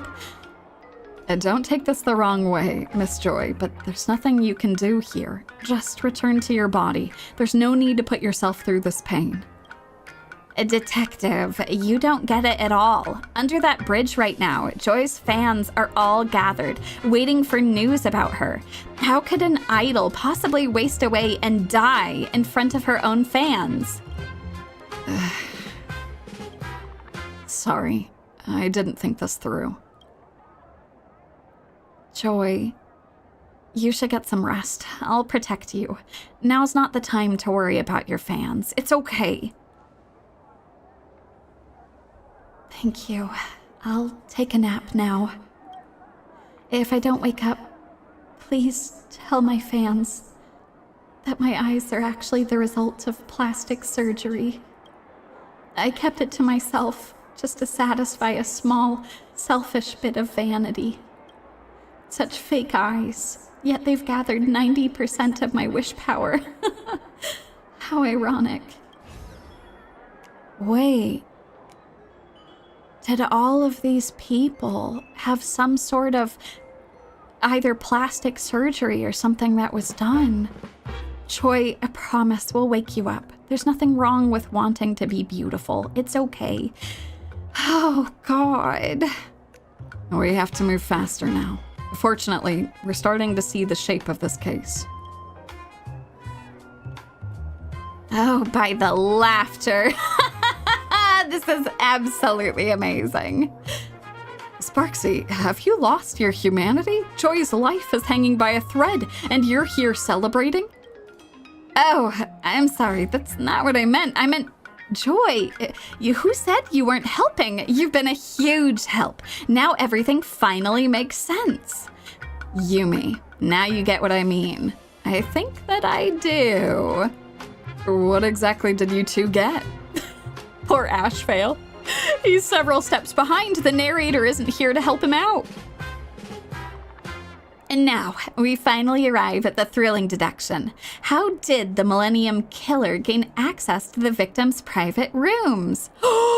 Wait! It's the plastic surgeon! It's whoever it was that did their surgeries!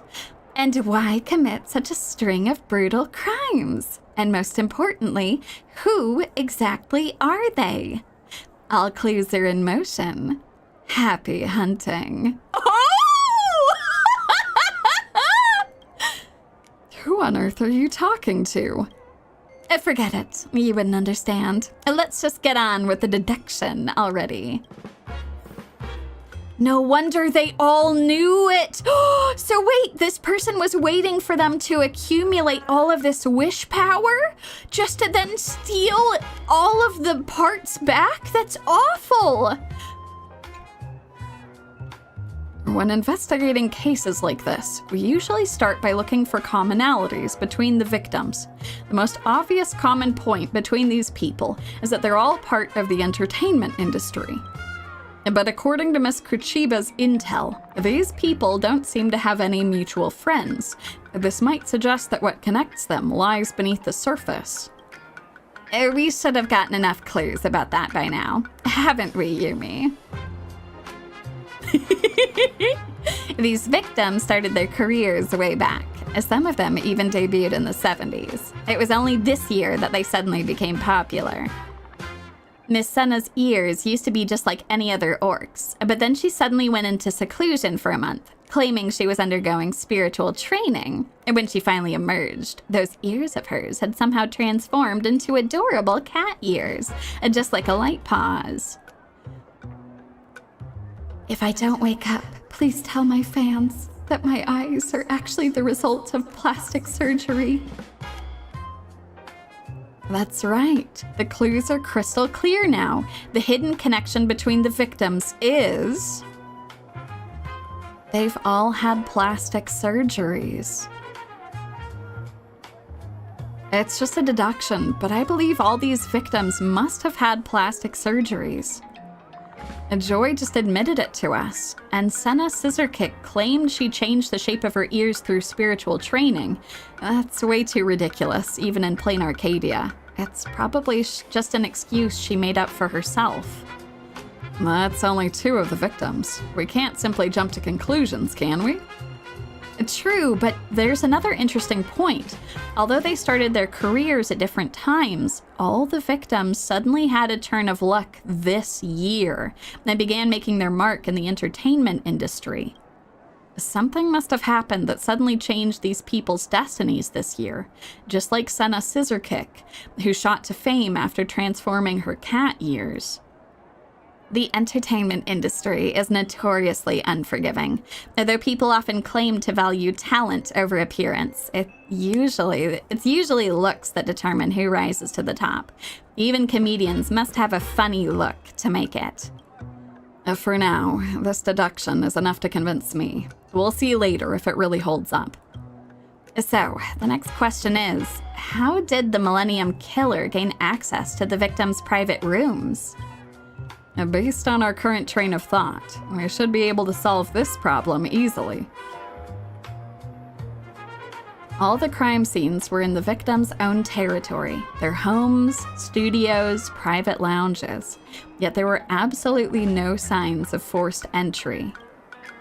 Here's the weird part. None of the victims told any of their friends or family that they were expecting a visitor that day. She told us back then it was the result of spiritual training. When your spirit grows, your body responds accordingly. Hold on, it's Joy's voice. I kept it to myself, just to satisfy a small, selfish bit of vanity. The Millennium Killer was able to waltz right into the victim's private rooms because...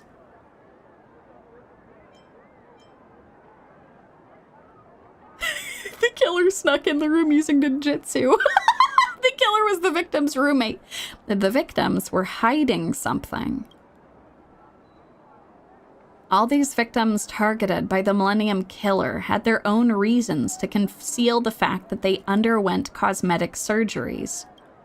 So when the Millennium Killer used this as a pretext to visit the victims' private rooms, the victims wouldn't tell anyone about it. This was probably exactly what the Millennium Killer had anticipated. Judging by the timeline, the Millennium Killer probably used post-surgery checkup as an excuse. This way, the victims wouldn't be suspicious and wouldn't tell anyone else around them about the Millennium Killer's identity. Based on this deduction, we're now down to the easiest question. Who exactly is the Millennium Killer? The identity of the Millennium Killer is obviously the plastic surgeon. Without a doubt, the Millennium Killer was the plastic surgeon all these victims had in common. Since everyone kept quiet about their cosmetic surgeries, the surgeon managed to escape investigation from the Department of Aberration Defense. But now, this killer can't escape our pursuit. Now we're left with one crucial question. What was the Millennium Killer trying to accomplish with all of this? Motives aren't something you can solve by deduction alone. Half the time, people don't even know why they do what they do. However, based on the clues we've gathered so far, we might be able to piece together an answer. What is the Millennium Killer trying to achieve by murdering Imagine and peeling parts from them? I'm not a fiend who takes lives for the sake of it, and what I really care about has always been the parts that I peeled. As for their deaths, they are merely byproducts of the process. They only have themselves to blame for being too weak. That reminds me. Oh, excuse me, it's fucking... excuse me, it's Free Riders. Sorry for the unexpected F-bomb. It's our beloved Free Riders voice. That reminds me, I discovered by chance that the Millennium Killer only takes the parts that resonate most with the audience. Sorry, I don't know what came over me, just dropping F-bombs left and right. I'm so sorry about that. I had to get into this voice, and I don't know what came over me. Would you look at the parts this person peeled? Limbs and faces aside, he takes spectacles, bow ties, cowlicks. Who'd even want that? It makes zero market sense. I agree, Himes. This is truly the effect of elation. Imagine this. An evil millionaire splurges on a black market bow tie and attaches it to themselves. That doesn't look like something any sane person would do. Could it be that the Millennium Killer's ultimate goal is to stitch the parts onto themselves? Miss Himes is right. The spectacles, bow ties, and cowlicks may be useless parts for an average person, but for the Millennium Killer, these popular parts from the celebrities are priceless. I'm afraid the Millennium Killer wants to stitch all these popular parts onto themselves. It's hard to imagine the Millennium Killer's true intentions: to become the most popular Imagine, to transform into the most powerful Imagine, or something far more mundane. Perhaps they simply want to absorb the wish power contained in these parts. Either way, this killer is a complete lunatic. So now, we're gonna stop them. Hell yeah, let's do this! At this point, we should contact the Department of Aberration Defense. With their expertise, they should be able to quickly identify this plastic surgeon. We needn't risk confronting the culprit ourselves anymore. But I just tried to put myself in the Millennium Killer's POV. I know I can't kill Joy. Leaving that loose end alive will jeopardize my future plans. Unless the Millennium Killer has no further plans in committing crimes. I need to remove Joy's eyes, but I am unable to kill her directly with everyone watching.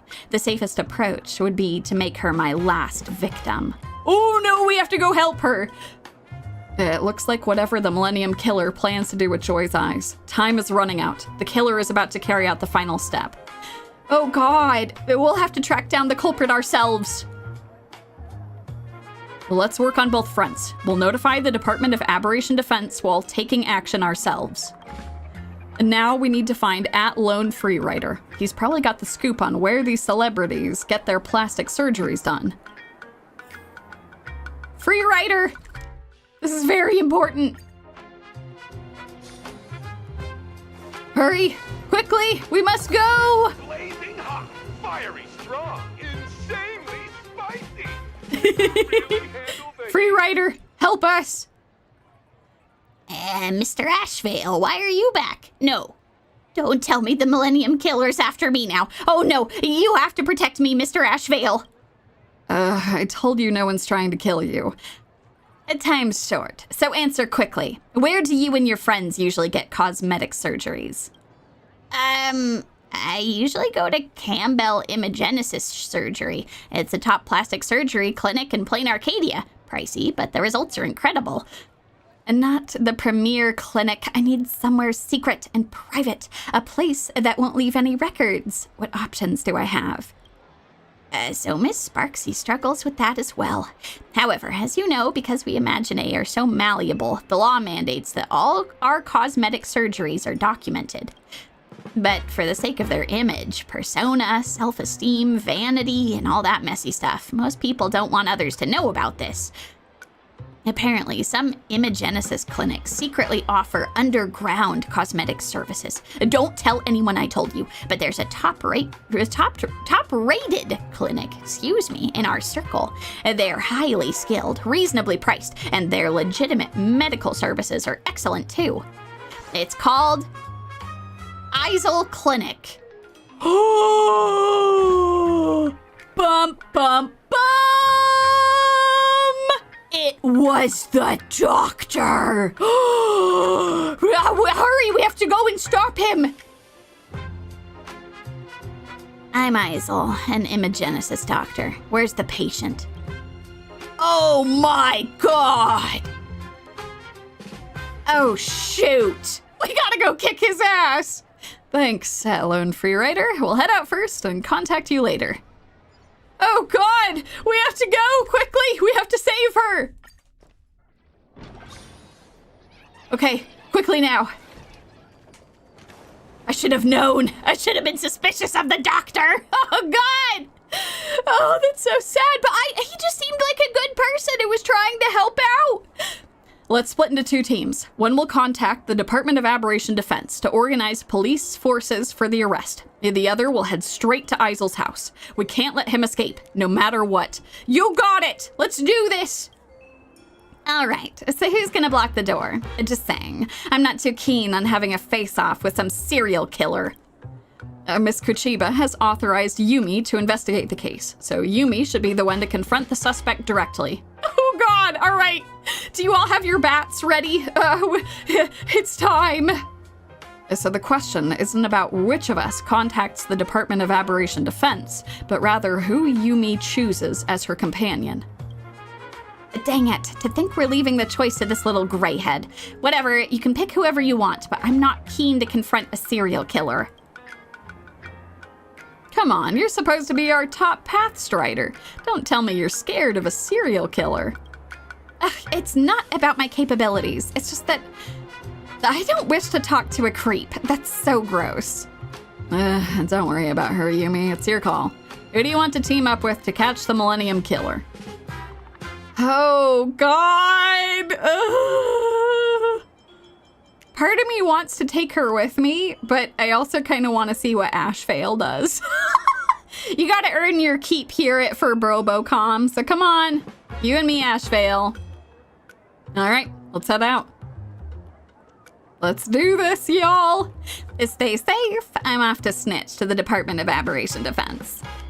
Thank you, Sparksy, for your help. Miss Sparksy went to report to Miss Kuchiba. Where should get moving to? Yep, let's do this. Let's go straight to the clinic and arrest the killer.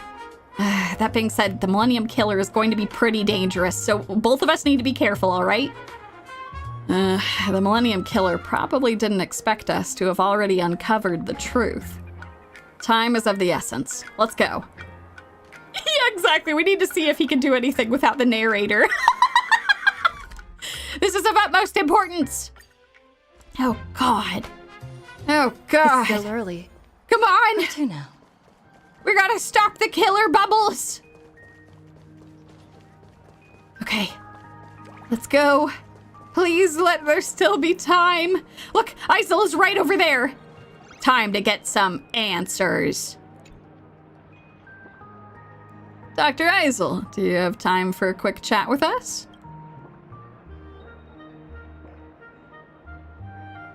Mr. Ashvale and Miss Yumi, what brings you here? Has Miss Joy's condition gotten worse?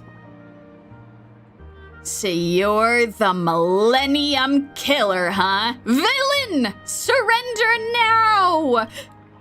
Huh? What do you mean? Good. Your panic seems genuine enough. Now, would you mind explaining to us why all the victims of the Millennium Killer had plastic surgery at your clinic? Victims of the Millennium Killer? I can't make heads or tails of what you two are saying. Isel Clinic doesn't even have a plastic surgery department. It doesn't have one officially. Dun, dun, dun! No. Could it be? No, it can't be her. Wait, Isel, if you're not the culprit, if you've got something to say, you've got to speak up. Sorry, I'm not really sure myself. I have a doctor on my team who used to be a doctor at Campbell Imagenesis Surgery. In 1998, she quit and joined our clinic, saying the pressure at big hospitals was too much. I've actually known all along that she was performing underground plastic surgeries behind everyone's back, but she's highly skilled in medical care, so I just turned a blind eye. Still, she's such a gentle person. There's no way she could be a serial killer. Whether she's a serial killer or not, we'll reach a conclusion after seeing her with our own eyes. Can you tell us, what's this doctor's name? Where is she now?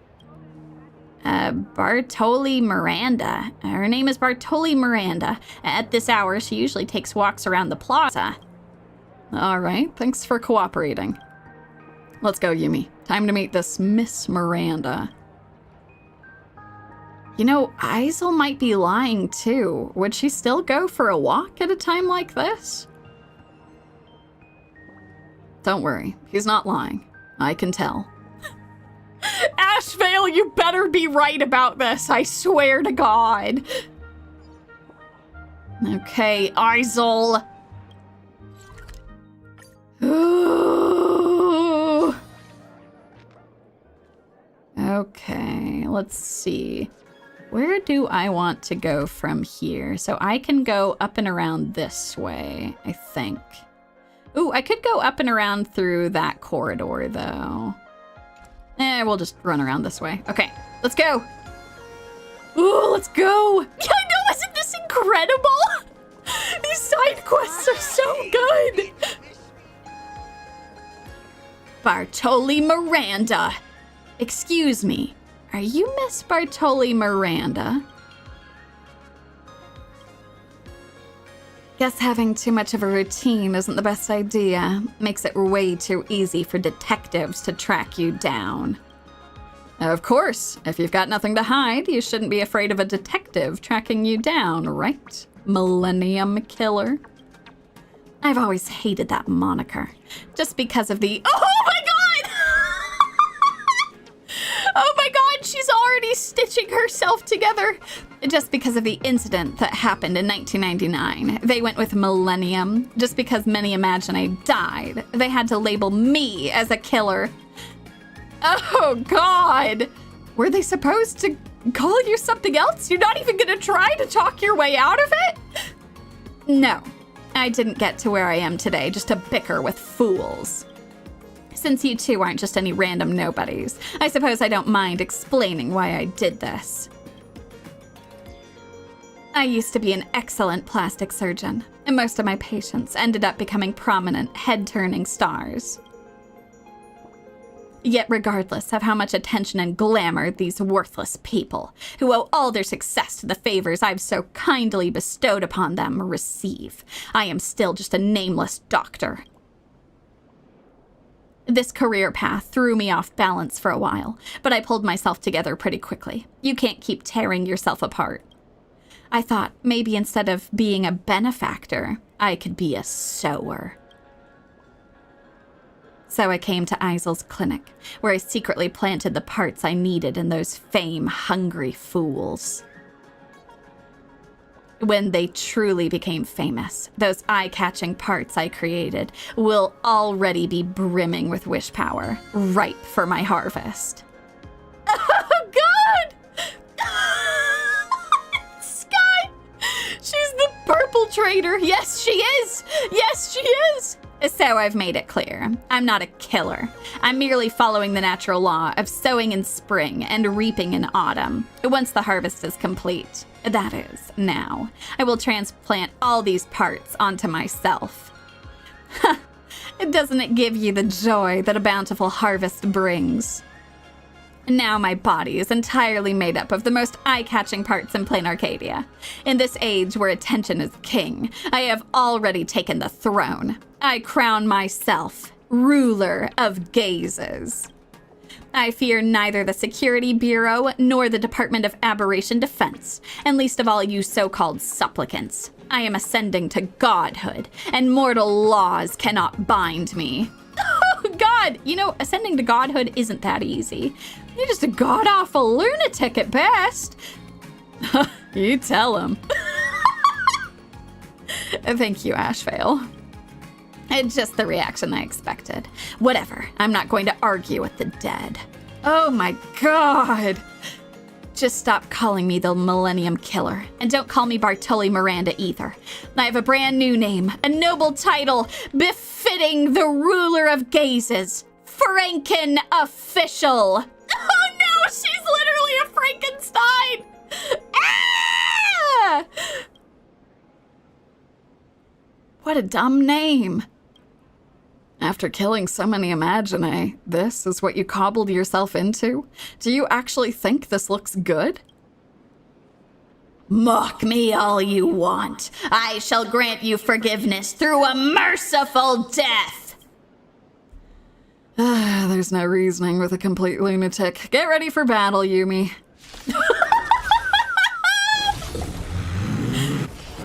Behold my unparalleled mighty wish power. The stench Well, of evil. All right. Time to get rolling, y'all. So beautiful. Okay. Up your body and mine. Join the battle. Excellent. Can't wait anymore. Woo-hoo-hoo. Immolate in my dance. Take your positions. All right, let's get going. Show begin. Like fireflies to a flame. Until everything Woo! burns to Let's ashes. go! Well, now I'm really glad that I picked Ashvale. Sets the seas ablaze. You want to betray me? Woo! Hang tight, everyone. We got this. To live! Woo! Immerse yourself in it. blasted, what's going on? Why does it feel like I'm losing control of my body? Oh no, what a shame! After you have horribly maimed and taken apart all these people to stitch yourself into a Frankenstein. This is the end of the line. No, wait, the wish power, it's rejecting me. This can't be. I was so close to ascending to godhood. Something's wrong. Why? I can't maintain my form anymore. Why is my wish power structure collapsing? Impossible. My imagenesis technique is perfect. I feel terrible. I can't die here. Ooh! Oops, I think we went a bit overboard. What happened? That's way too fragile. I guess this patchwork monster couldn't maintain its form in the end. I'm no imagenesis expert, so I can only offer a rather basic explanation. While the Imaginae are intelligent beings, they resonate with all the traditions of art. You see, when it comes to art, it's all about knowing what to emphasize, balancing detail with brevity.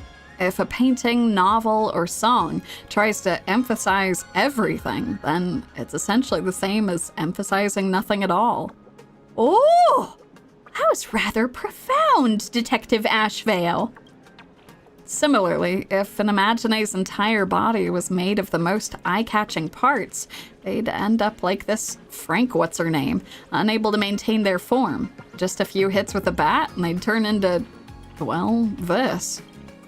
Did you know? These Wispae are the smallest units of wish power in Planarcadia. She really returned to her most basic form. What a perfect ending. But that's definitely not a good ending for us. Now that she's dead, there's no way we can face Miss Kuchiba. Yeah, don't worry, you were just acting in self-defense. You didn't do anything wrong. Hey, let's go! Perfect. Talk about having impeccable timing. Sparksicle managed to dodge the final battle. Don't tell me her whole body's turned into Wispae. Are Joy's eyes still there? Don't worry, Miss Joy's eyes are fine. I was quick on my feet and managed to keep them safe before Miss Miranda disintegrated. Let's return them to Miss Joy together later. Okay, good. This is the diary we found during our search of Bartoli Miranda's house. This person's mind is twisted to a bone-chilling degree. Oh, God. Here's her notes. Sentient beings have a pathological craving to be seen. It's not just the Imaginae who live off attention. Carbon-based and silicon-based life forms are the same. They scream and shout when they're angry because they want to be seen. They sob quietly when they're sad because they want to be seen. They go on TV, star in movies, sing, debate, govern, all because they want to be seen. I want to be seen too, but there's a fundamental difference between me and most people. Most people want to be seen, while I should be seen. The world ought to look toward people like me, not the fleeting idiots paraded across television screens. Back in 1986, when I was still a medical intern, I helped develop the Stoner Protocol for treating narrative structure fragility in Imaginae. Newspapers hailed it as the greatest medical advancement of Planarcadia's second millennium. If you ask me, it should have been called the Bartoli Protocol. Stoner only reached his conclusions with my hints. And let's not forget, I was the one fetching coffee for the research team all those years. Oh my God. Woo! She's sure got a complex. But I'm not gonna make things harder for Stoner. He was, after all, still someone worth noticing. Just slightly below my level, that's all. Not that anyone cares about him. His later years were pretty bleak. Not that he was poor. He was actually quite wealthy. It's just that I've never seen such a shriveled plue. All Imaginae will go unseen, end up like that. I refuse to become like him. I will reclaim what's rightfully mine. I will take back my rightful place at the center of attention from the hands of those fleeting fools. Good grief! The medical training I originally received and Imagine cosmetic reconstruction are basically two entirely different disciplines. Fortunately, I am far more intelligent than the average person. I can master both. Imagine cannot create Imagine. This is an iron law established when the laughter created this world. As such, the so-called Imagine cosmetic surgeons are already defying the natural law of the eon, establishing their own doctrine of creation. I can't create Imagine out of thin air. The wish power can't flow from my body and condense into another individual. But I can reform the forms of other Imagine, change the shape of a horn, alter lip color, add vivid patterns to the skin, extend wings from the ribs. With such minute adjustments, I can bring forth magnificent miracles. Organs altered in this way are often unstable. Like balloons filled with air, their cores are hollow, unsupported by any narrative structure. In time, they'll inevitably wither and collapse. For example, I could extend a horn atop an orc's head, but without structural support, that horn would soon disappear, leaving behind nothing but a bald green forehead. But if that horn were to command the center of attention, wish power would gradually fill it, granting it a stable structure and permanently integrating it into the orc's physiology. It will no longer be a fragile shell. In theory, if I were to cultivate enough Imagine components in this manner, allow them to become saturated with wish power, then strip them away and assemble them into a new individual, there would be no question that I would be defying the law that Imagine cannot create Imagine, thus creating an entirely new Imagine. But there is little value in doing so. It is far more worthwhile to transplant them all into myself. If I worked in a cosmetic surgery clinic, I would be forced to follow their schedules and operate on every fool who walked through the door. That would defeat the purpose. First, not every Imagine can attract sufficient attention after surgery. Without it, the newly imaginated organ cannot be filled with wish power. Second, neither these people nor their parts they wish to alter necessarily share my textual lineage. Among Imagine, only those with identical textual lineage can potentially fuse with one another. Isel's clinic proved to be an ideal workplace. He had no interest in Imagine cosmetic procedures himself, and he turned a blind eye to my side hustle. This gave me the freedom to seek out my own clients. Individuals prominent enough, but not too prominent, and compatible with my textual lineage. This is a long-term endeavor. One sows in spring and reaps in autumn, and now's the time to sow. My first crop has already taken the bait. A streamer named Embervox, a plue who does beauty content, long languishing in obscurity, until I told her she needed more attractive lips. I did not deceive her. She truly did need them. I simply needed them more. Next, I need to plan ahead for the harvesting.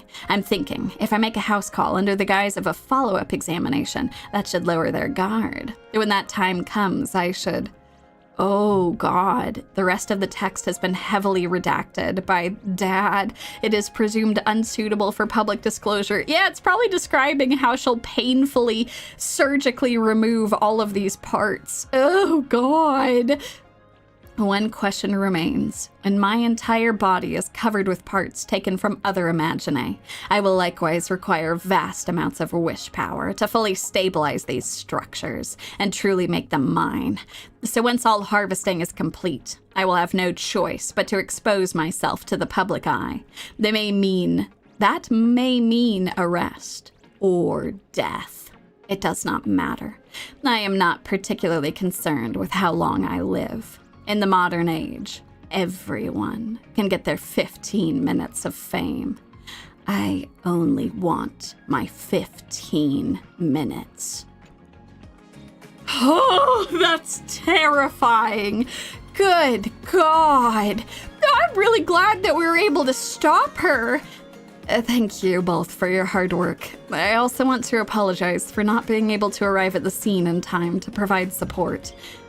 It's all right. It's not like they got hurt or anything.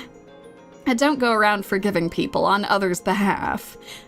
But of course, neither of us was seriously hurt. We should apologize to Miss Kuchiba for failing to capture the Millennium Killer alive.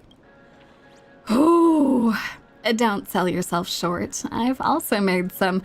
Oh, come on, you two. Cut the pleasantries already and go return those eyes to Baby Joy. Thank God. Thank you, Sparksy. Oh my God. Away they go. Okay, let's go help out Baby Joy. Oh. Away we go to help our idol friend. Oh. Miss Joy! Miss Yumi? Mr. Ashvale, Miss Sparksy, Miss Kuchiba. Everyone's here. I've got my eyes back. That means you successfully caught the Millennium Killer. I wouldn't say we caught her, but in any case, she won't get another chance to harm anyone. Thank you for saving me, and thank you for bringing justice to those innocent Imagine victims. Even if the culprit is brought to justice, the damage she caused cannot be erased. Many people have lost their families and friends, and many others have lost their idols. These wounds will take quite some time for everyone to heal, I'm afraid. Yeah, there will always be someone who brings hope and heals our wounds. That's right. An idol's job is to bring hope. I'll leave this long-term mission to me and Joy. Miss Joy, you finally made it! We knew you could pull through! I really thought I'd never see you guys again. I missed you all so much. We missed you too, Miss Joy! Maybe we can never stop evil from troubling kind people, but at least today, we saved a glimmer of hope. Oh my, doing good deeds once in a while actually feels pretty nice. Maybe I should try it more often.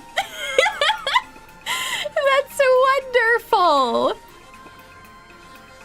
Oh, this side quest was fantastic! Thank you all for your assistance. The Department of Aberration Defense has also provided you with bonuses in recognition of your outstanding contributions to the Millennium Killer case. Awesome! Getting paid for doing good deeds. I'm feeling even better now. However, Mr. Ashvale, Miss Sparksy, although it's a bit awkward to say this here, there's another matter I need your help with. Please come with me to the Department of Aberration Defense and assist us in completing this case report. Hold up. Why is it just the two of us? Doesn't Yumi also have to be present? She's our main detective here. She is a foreign guest. All right, fair enough. Hold up. I can play that game too. I can also act like I'm a foreign guest. No, you can't. Be a good sport and come help out with the Department of Aberration Defense's work.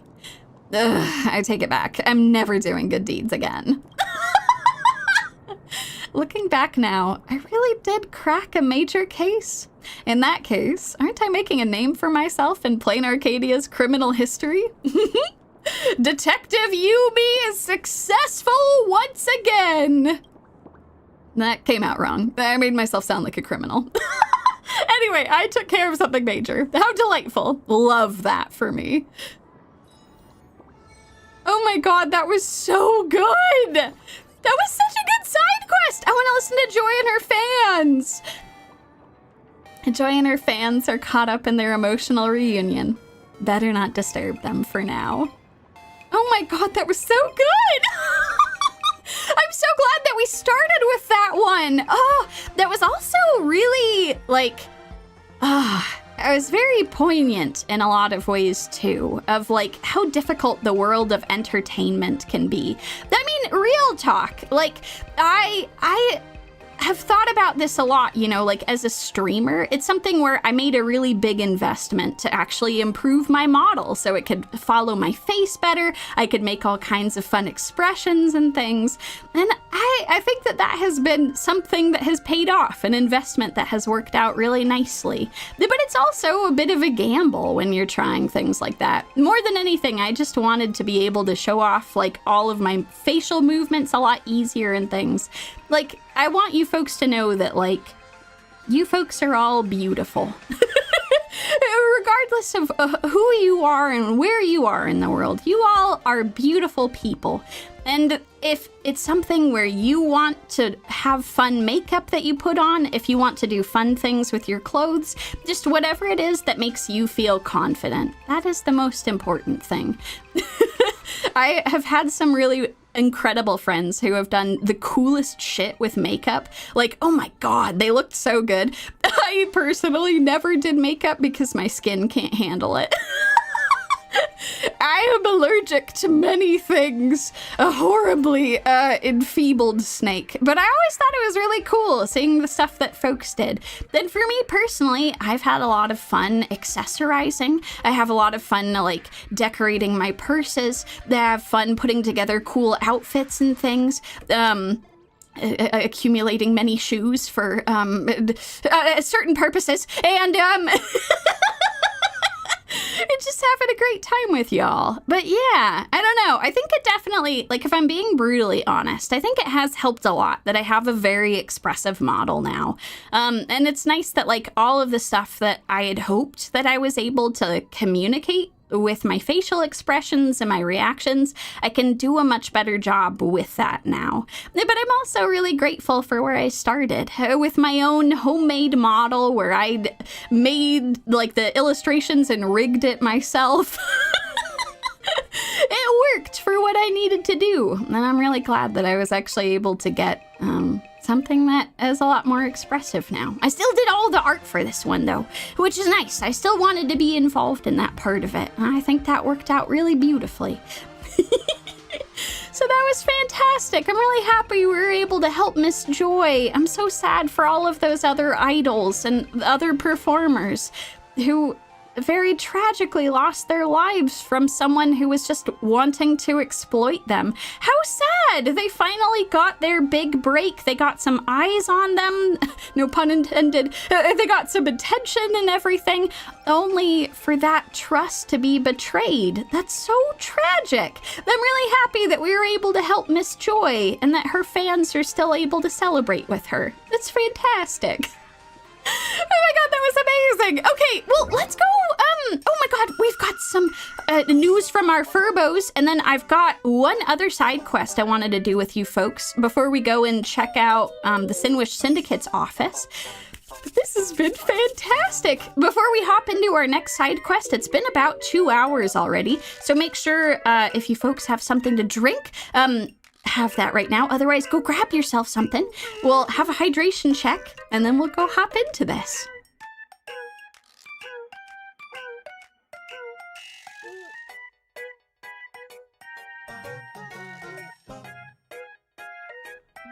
Excellent. Let's go. I think we'll probably be able to publish this. Yeah, breaking news!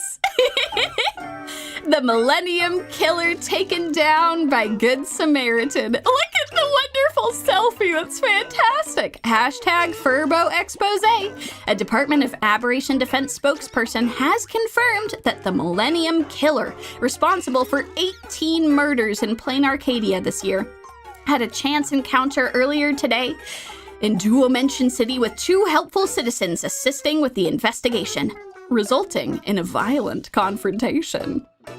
During the altercation, the suspect was killed on the spot by the 2 helpful citizens. The Millennium Killer has been identified as Bartoli Miranda, age 36, a doctor from Duomension City. The investigation into this case is still ongoing. Fantastic. Publish that shit. Woo! A great fortune at the table, said a concerned citizen. Serial murderer died on the spot due to concerned citizens. Who knew language could reframe optics like that? The The folks from Planarcadia sure pack a punch. I've heard these two concerned citizens are a certain magazine boss and a certain hard-up detective. Never mind then. Said a concerned citizen. Does anyone have the contact info for those two brave citizens? I'm a 65-born, warm-hearted guy. No house, no car, just debt and a lot of potential. I just love heroic figures like them. Every time! God damn it! A DM sent, don't let me down. Bro, I messed up.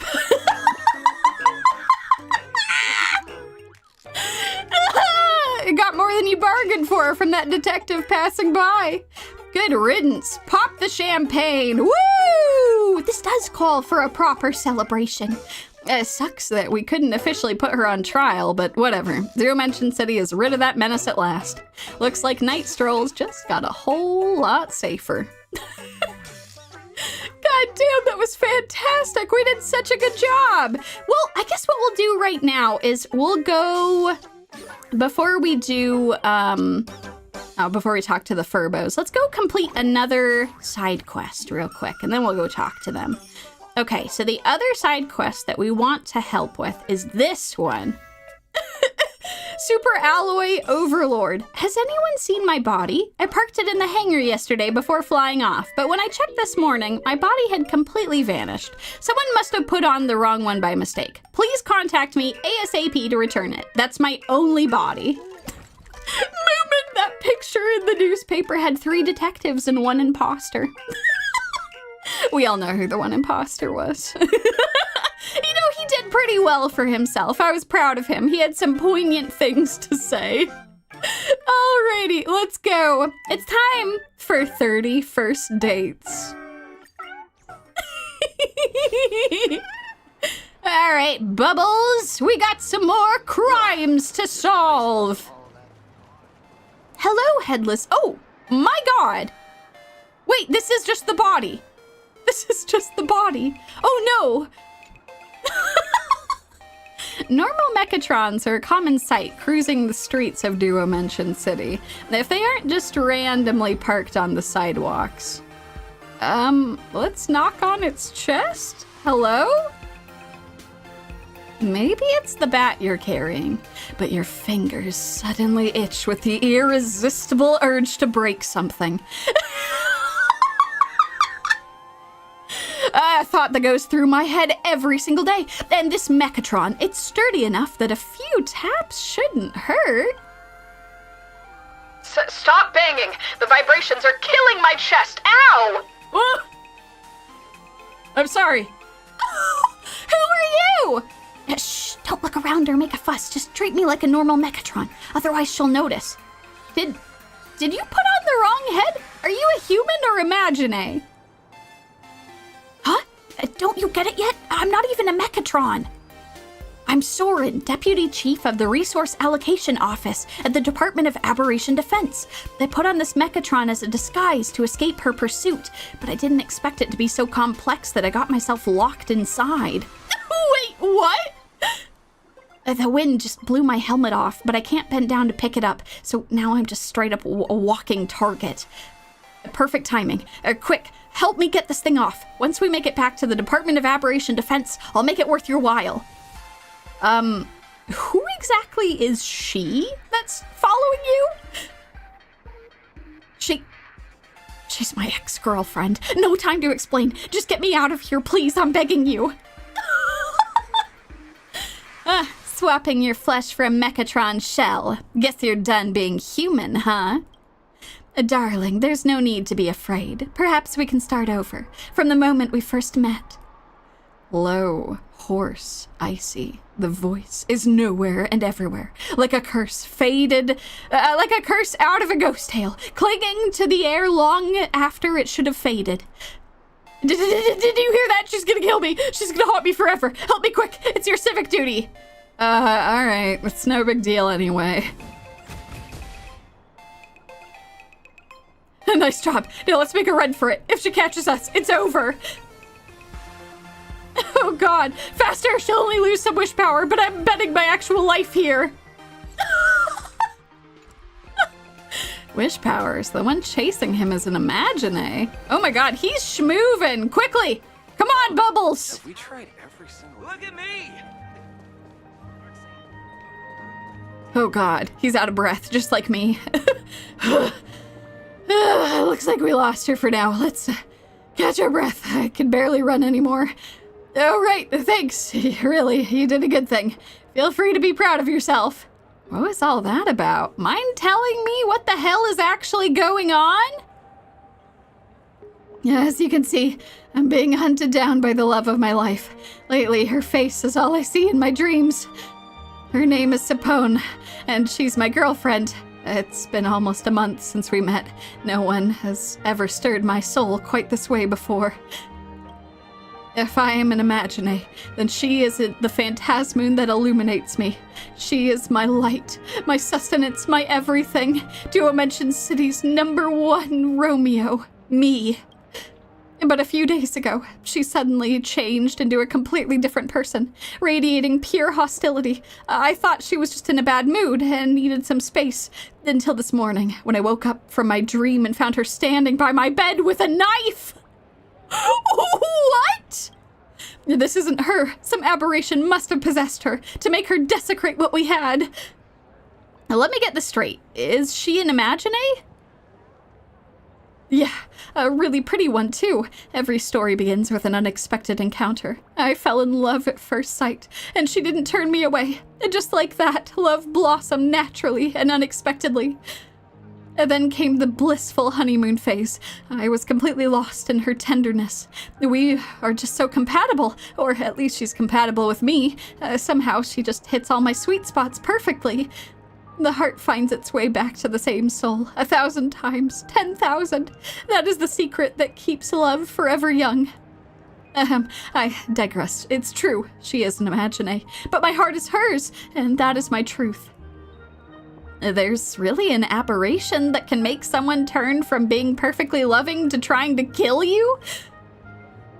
Yes, my friend, as far as I know, there are people with twisted hearts so mimetic viruses so recklessly that they warp others' beloved imagines into dreadful monsters. You know, they are born of wish power and raw emotions, so with just a little manipulation, they can become absolutely terrifying. My sweet Sapone must have been used by some bad people. What do you want to do now? I don't know. At this point, all I want is to stay alive. Sapone, my Sapone, why have you become like this? What did our love mean to you? Ah! Following his terrified gaze through the noisy crowd, there was a young girl staring coldly at the spot.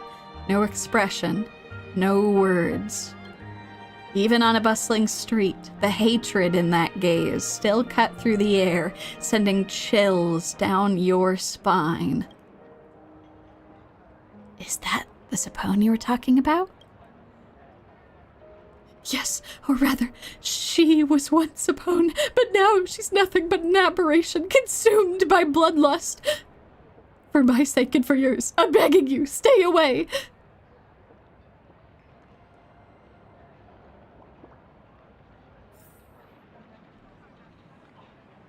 Is she still there? No, she's gone. Oh god, all right. Detective Bubbles, we have a case to solve. Excellent. Excuse me. Oh, where is he? Can I have the bill? Wait, he's hiding! Soren? It looks like we lost her. Ugh, what a pain. Just give me a break for once. Oh, perfect timing, Soren. Sapone just left and she asked me to pass on a message if you showed up. She knew I'd come. Huh? Aren't you two always here on dates? What? You two had a falling out? Oh, never mind. I won't pry into your relationship drama. Sapone asked me to tell you, they will always be waiting for you. Oh, they? Looks like you've made quite a few mistakes there. Huh? Wait, don't look at me like that. I'm not some playboy flirting around. I swear, I'm just as clueless as you are. I don't get it either, but since she's back now, why don't we let her explain it herself? Oh no! Huh? What did you say? She's back? Yeah, have you forgotten? My love, for us, this is a memory etched into our very souls. She's here, run! A violent wave of dizziness hits you, as if you've been sucked into the heart of a vortex. The legend has it that during the full phantasmoon, aberrations not only multiply, but grow far more dangerous. The girl, however, was perfectly blank-faced, her gaze fixed on the distance, as if contemplating the void, or awaiting prey to fall into her trap.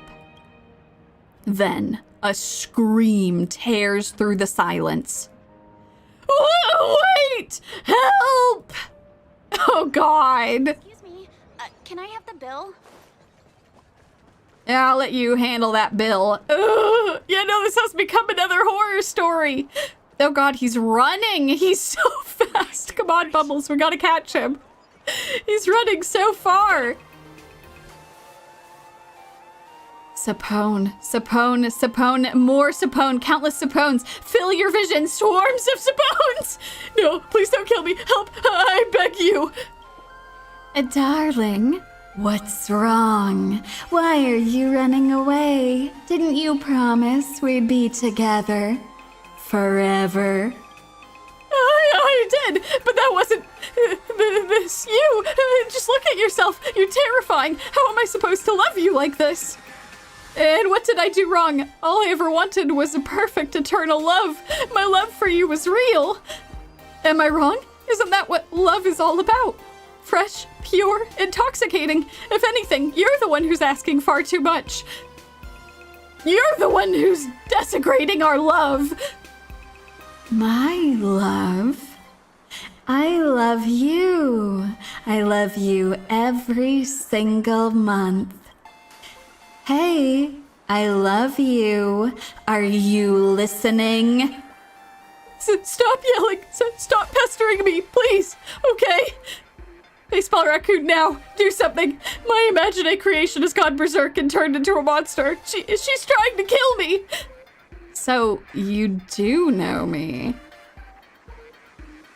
Anyone who's been on the internet knows who you are. Forget all about that. There's a horde of her. Help me.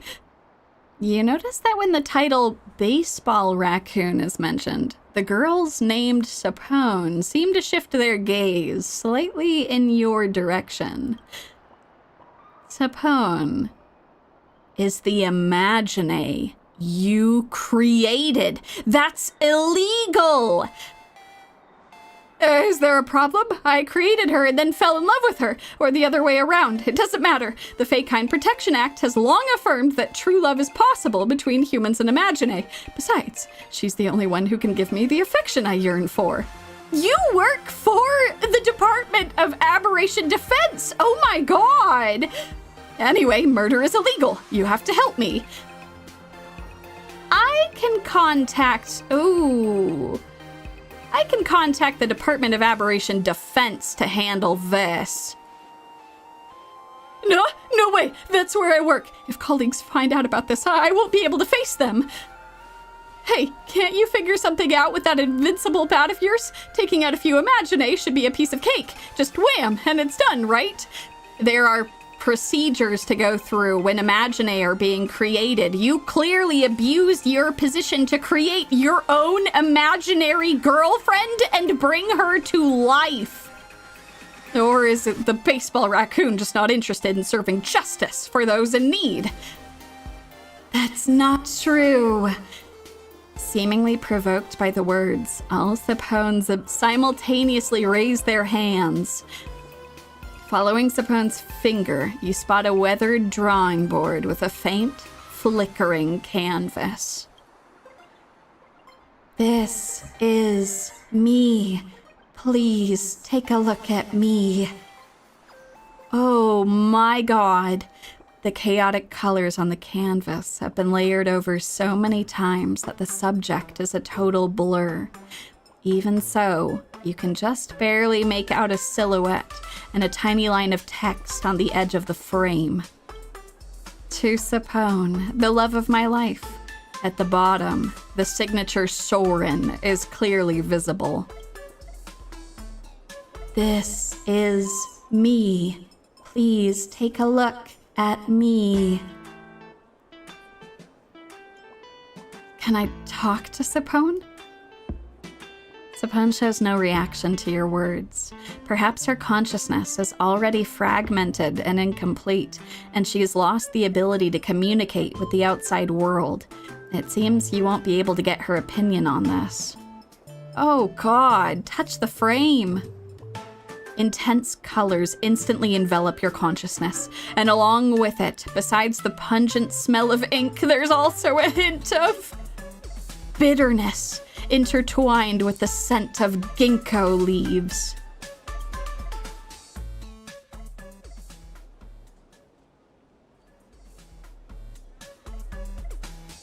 Oh my, she's literally the girl of my dreams. No exaggeration, she checks every single box on my romance wish list. A face as delicate as a painting, genuine and endearing, and most importantly, a heart that loves me absolutely. Love always strikes when you least expect it, and here I am, running into it. You're amazing, seriously.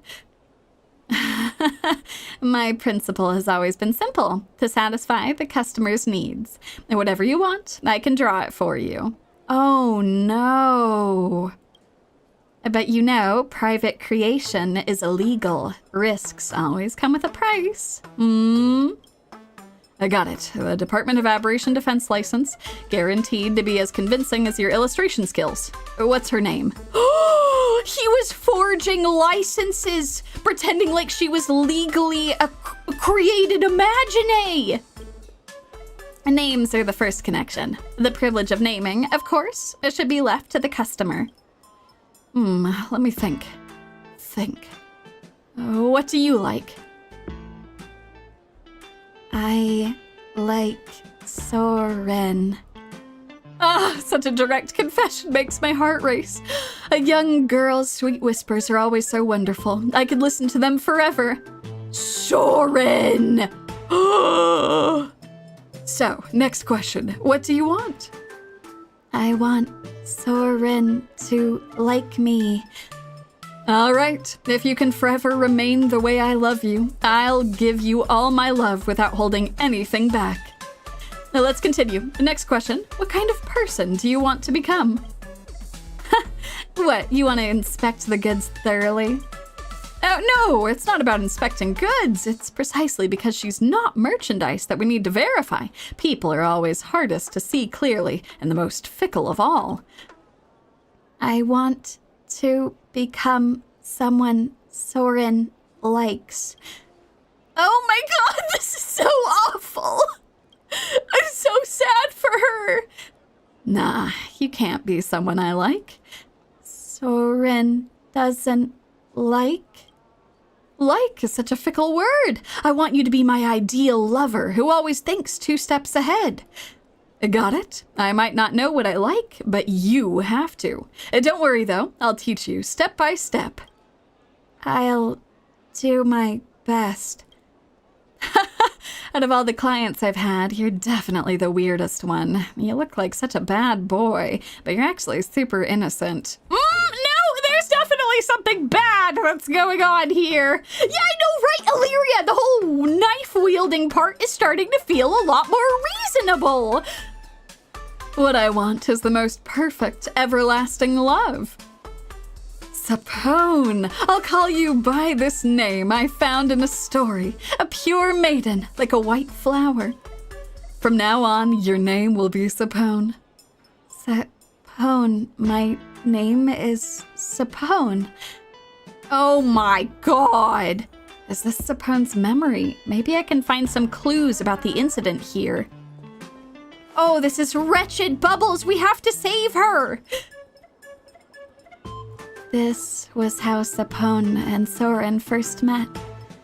Just as Soren often said, every story begins with an unexpected encounter. I fell in love at first sight, and she didn't turn me away. Just like that, love blossomed naturally and unexpectedly. And then came a blissful, indescribable romance. How do you like the gift I prepared for you? I like it. The size fits perfectly. The fabric is so soft and something really comfortable to wear. The style, though, I've never seen anything like it. Is this the latest trend?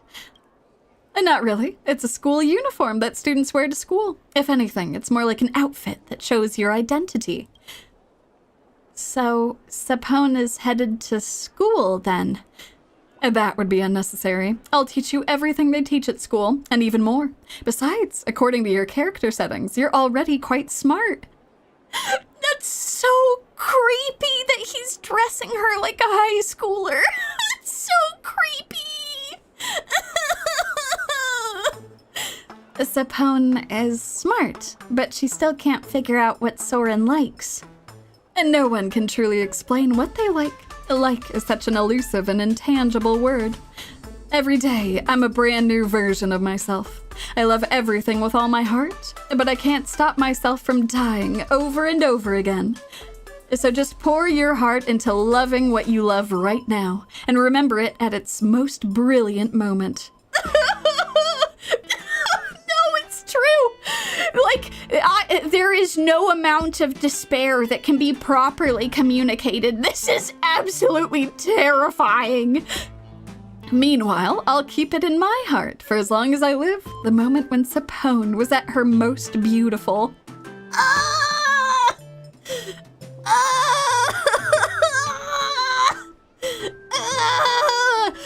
God, okay, I'm sorry. We're talking a lot about about all kinds of things, self-image and all of that. Do you know one of my most hated things is acting like being a high schooler is the peak of your beauty? That's so creepy. That's so goddamn creepy. It's not even true. Do you know how many people continue to mature and grow as they continue to get old? Yeah, sure. Some people reach like what they're gonna look like as adults when they're in high school. But like, my God, that's so gross. Ugh.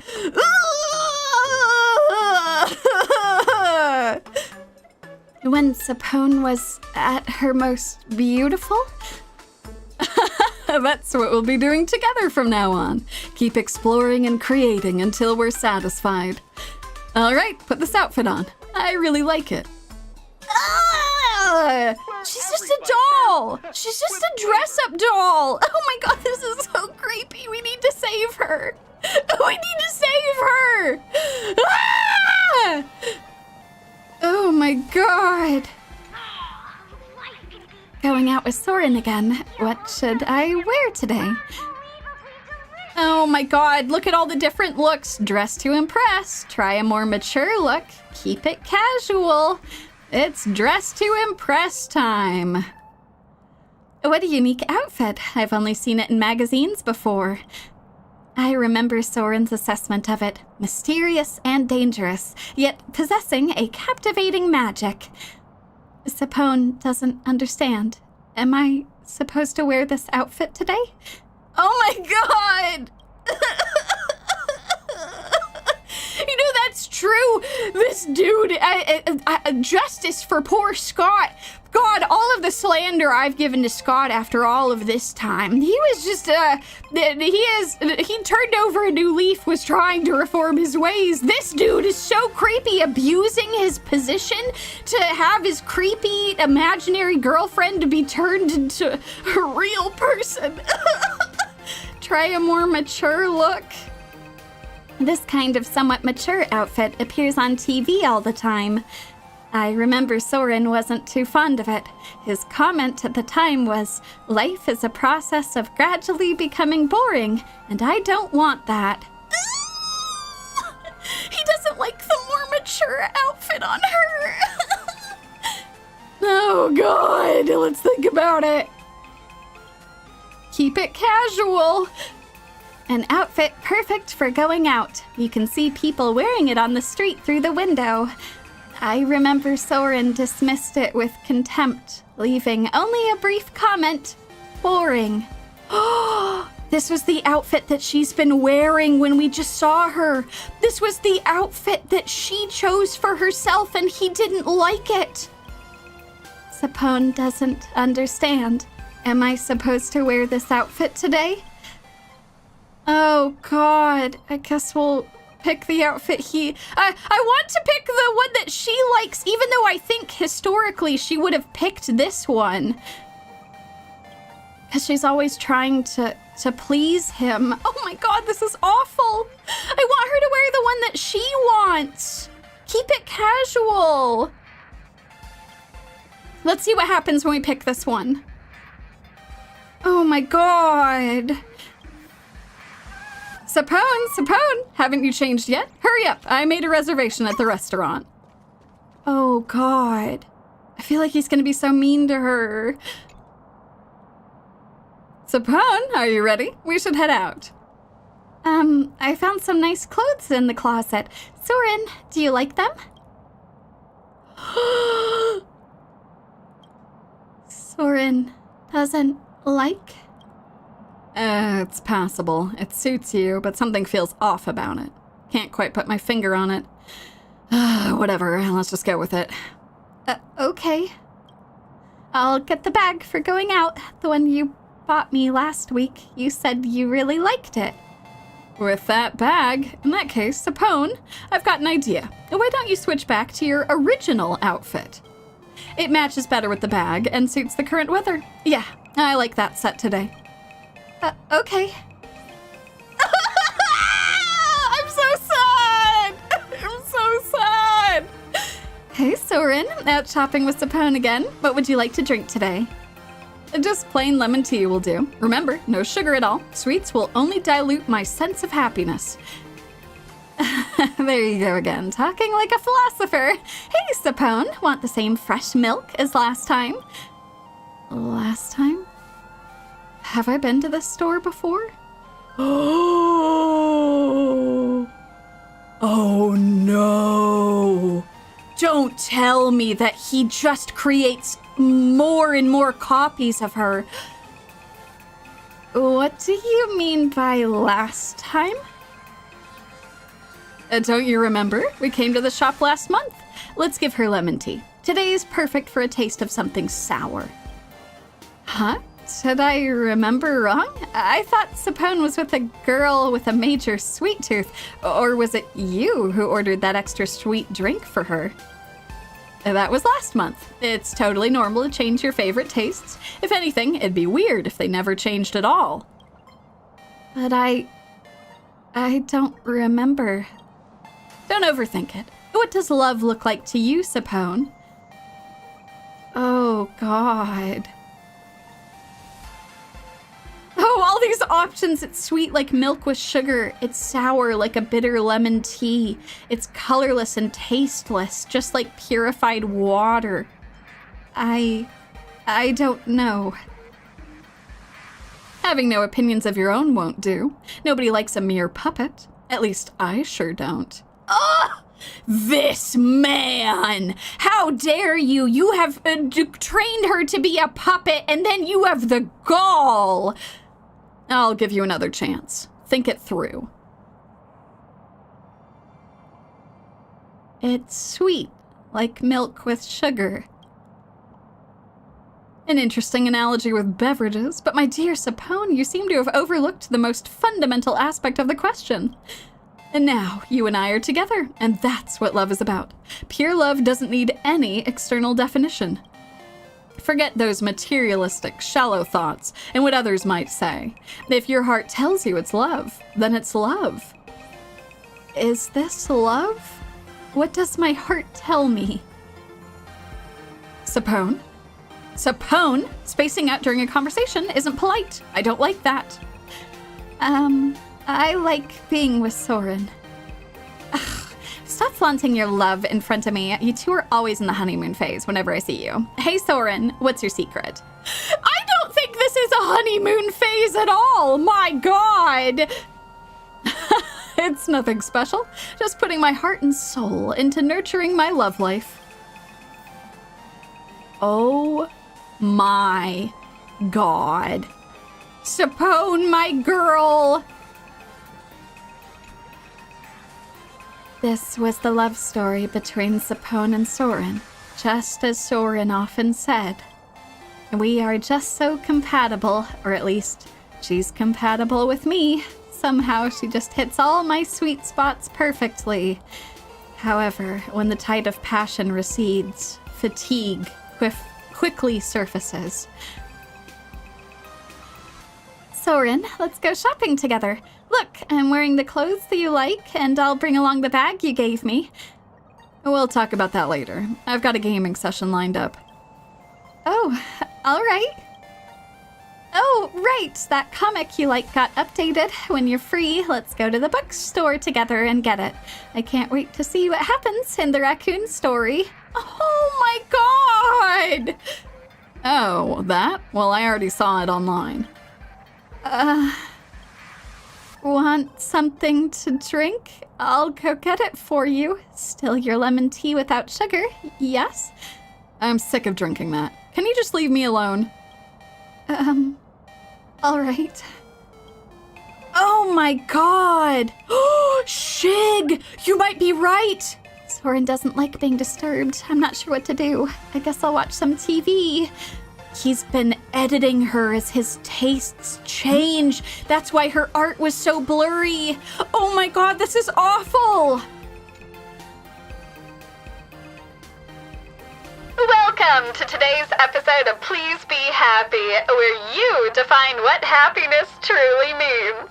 And now, please welcome our guest awaiting transformation. Oh God, I hate this show.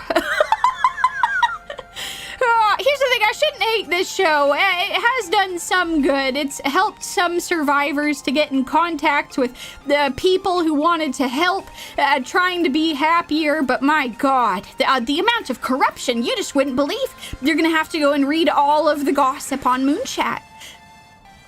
Sorry, breaking news. Our guest has already turned into a wispy before making it to broadcast day. But no worries, our show never runs short on funny experts. Let's welcome our next guest. What a weird show, but it's good enough to kill some time. Without a doubt, I've lived a failed feline life. That day, I met the most beautiful bird in the world, caught it, and locked it up in a cage. As you all know, I'm the smartest light paw in the world, and I know exactly how to take care of birds, especially Charmony doves. I treated it well, I swear, but tragedy struck anyway. Please don't tell me you ate it. No, it tried to eat me! Just yesterday morning, I opened the cage like usual to groom it, but the bird, that stupid bird, pecked off my precious ear! And now I'm missing an ear. My body will forever bear the scars of being mauled by a pet. You should have known that some birds just can't be caged. Every feather on them shines with the light of freedom. Oh, good. You know what? They've improved the show. This is actually some solid points. Some solid advice for a particular person to be listening in. But tell me, are you happy right now? Is this some kind of dark humor? And never mind, thanks for sharing. Thanks to your painful experience, our viewers have got some happiness! A light paw getting owned by a pet bird, that's so hilarious. Not cool! Oh, you're so dead! Oh, the show does still have problems, but maybe our Imagine friend will actually see that she herself does not need to be caged. Hey, no fighting here. Take it in front of the camera if you insist. This is Please Be Happy, and I am your dedicated reporter bringing you the latest. You're too noisy. Can't you just stay quiet? Did you forget everything I taught you? Being obedient is the most important thing. I want to push him into the river. What if, hey, Soren, come here, boy, come here. I got a nice bat with your goddamn face on it. But Soren clearly said last time that you don't like puppets or passivity, that one needs to have their own thoughts. That was then, and this is now. Are you some mindless machine who only does what they're told? Can't you think for yourself at all? Oh my god, this abusive piece of shit. If you can't even figure out what I want, what good are you to me? I'm sorry. Huh. Sapone, I'm sorry. I shouldn't have yelled at you. I know, you were doing the best you could. Huh? What's that supposed to mean? I'm going out for a bit. I need some space to think. Oh my god, this is despicable! Oh, the Charmony Dove does need to get revenge. Oh, we need to bring back the meme so that she can fly free. Do you remember the day you gave me this outfit? I said I wanted to see what life at school was like, so you brought me here. It must be so nice being a student. You get to join clubs, make a bunch of friends, and best of all, their lives are always changing. Oh, that's not to say I'm not happy now. Being with you makes me very happy. Sapone, do you ever wish your life would change? Why are you suddenly asking me this? I mean, I think everyone wants a quiet, happy life, but I suppose trying something new could be nice. But life doesn't work that way, does it? Change is always coming. That's just how it is, and there's nothing we can do about it. Not for me, not for you, not for the love we share. Could we talk about something else? Sapone, we should break up. I'm bored. You're not the person I fell in love with anymore.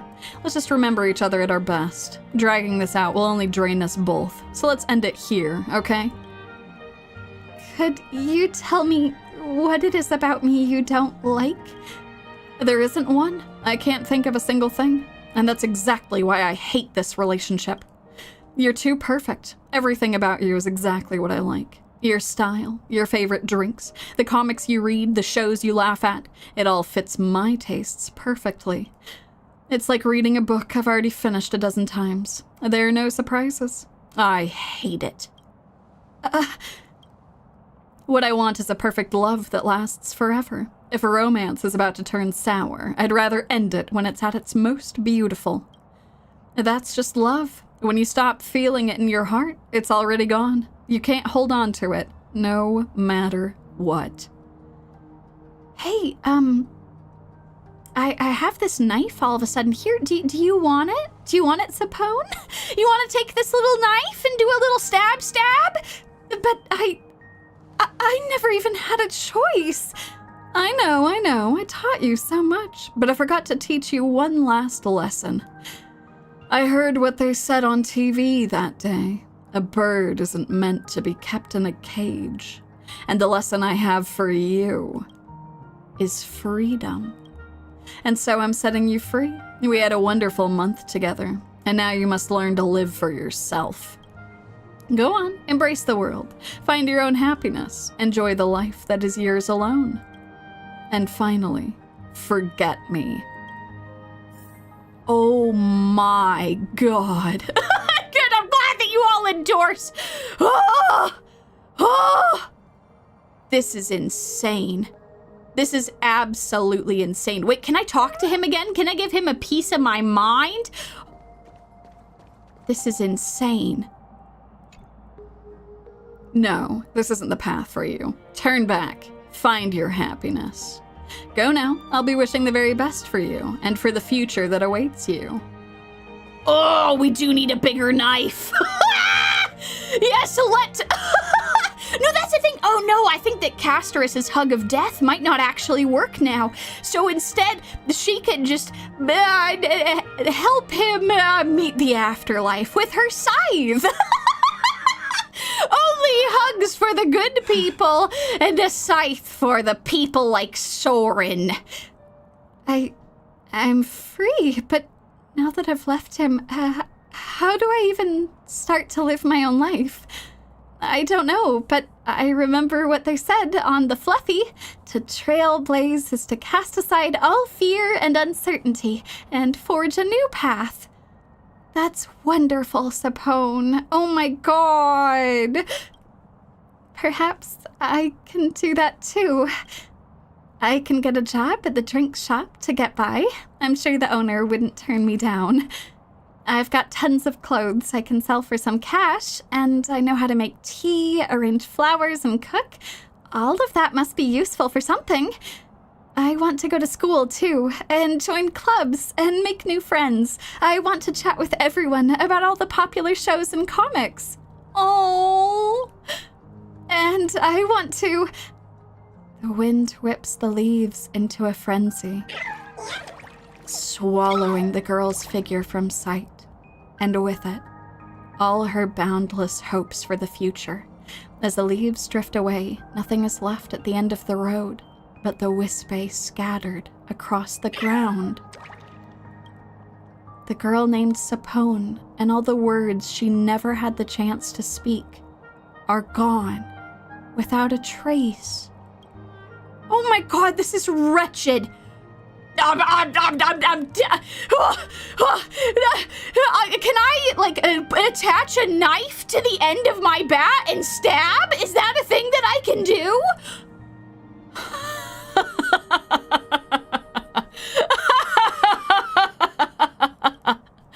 Goodbye, Sapone, my dearest love. I'll always remember you at your most beautiful. This man is despicable. See you tomorrow, Sapone. Oh my god. Yeah, I know, at the moment when she was so excited. What a disgusting person. He reveled in that. I realized a long time ago that nothing lasts forever. Cup noodles expire. V-streamers lose their fame.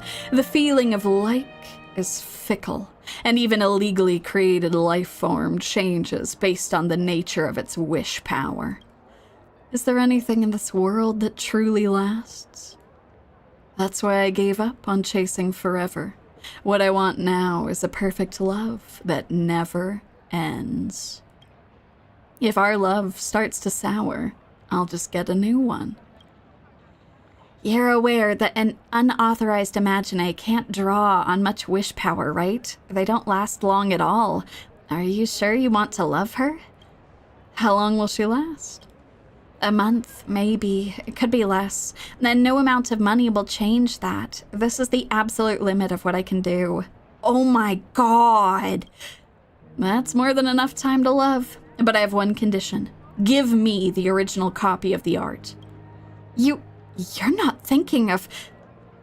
You're a monster! Even the fools would be appalled by this twisted scheme of yours.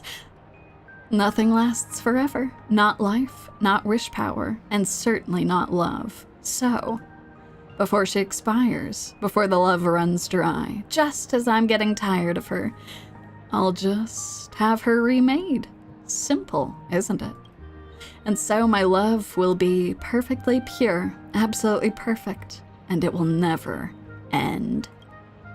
This is some of the most despicable shit. We need to call Kuchiba. Holy shit. Oh my god, you're so right. The see you tomorrow is diabolical. Sapone. Oh my god. And that was the cycle of goodbyes and reunions for Sapone and Soren. Just as Soren often said, you always end up falling for the same person again and again. 1,000 times, even 10,000 times over. What followed was a long and arduous path to redemption. Oh, Sapone. Oh my god. This is so sad. Try to expose what Soren has done, and try asking the Security Bureau for help. That sounds good. We'll start here. Hello, is this the Please Be Happy show? Yes, I have a rather unique experience I'd like to share.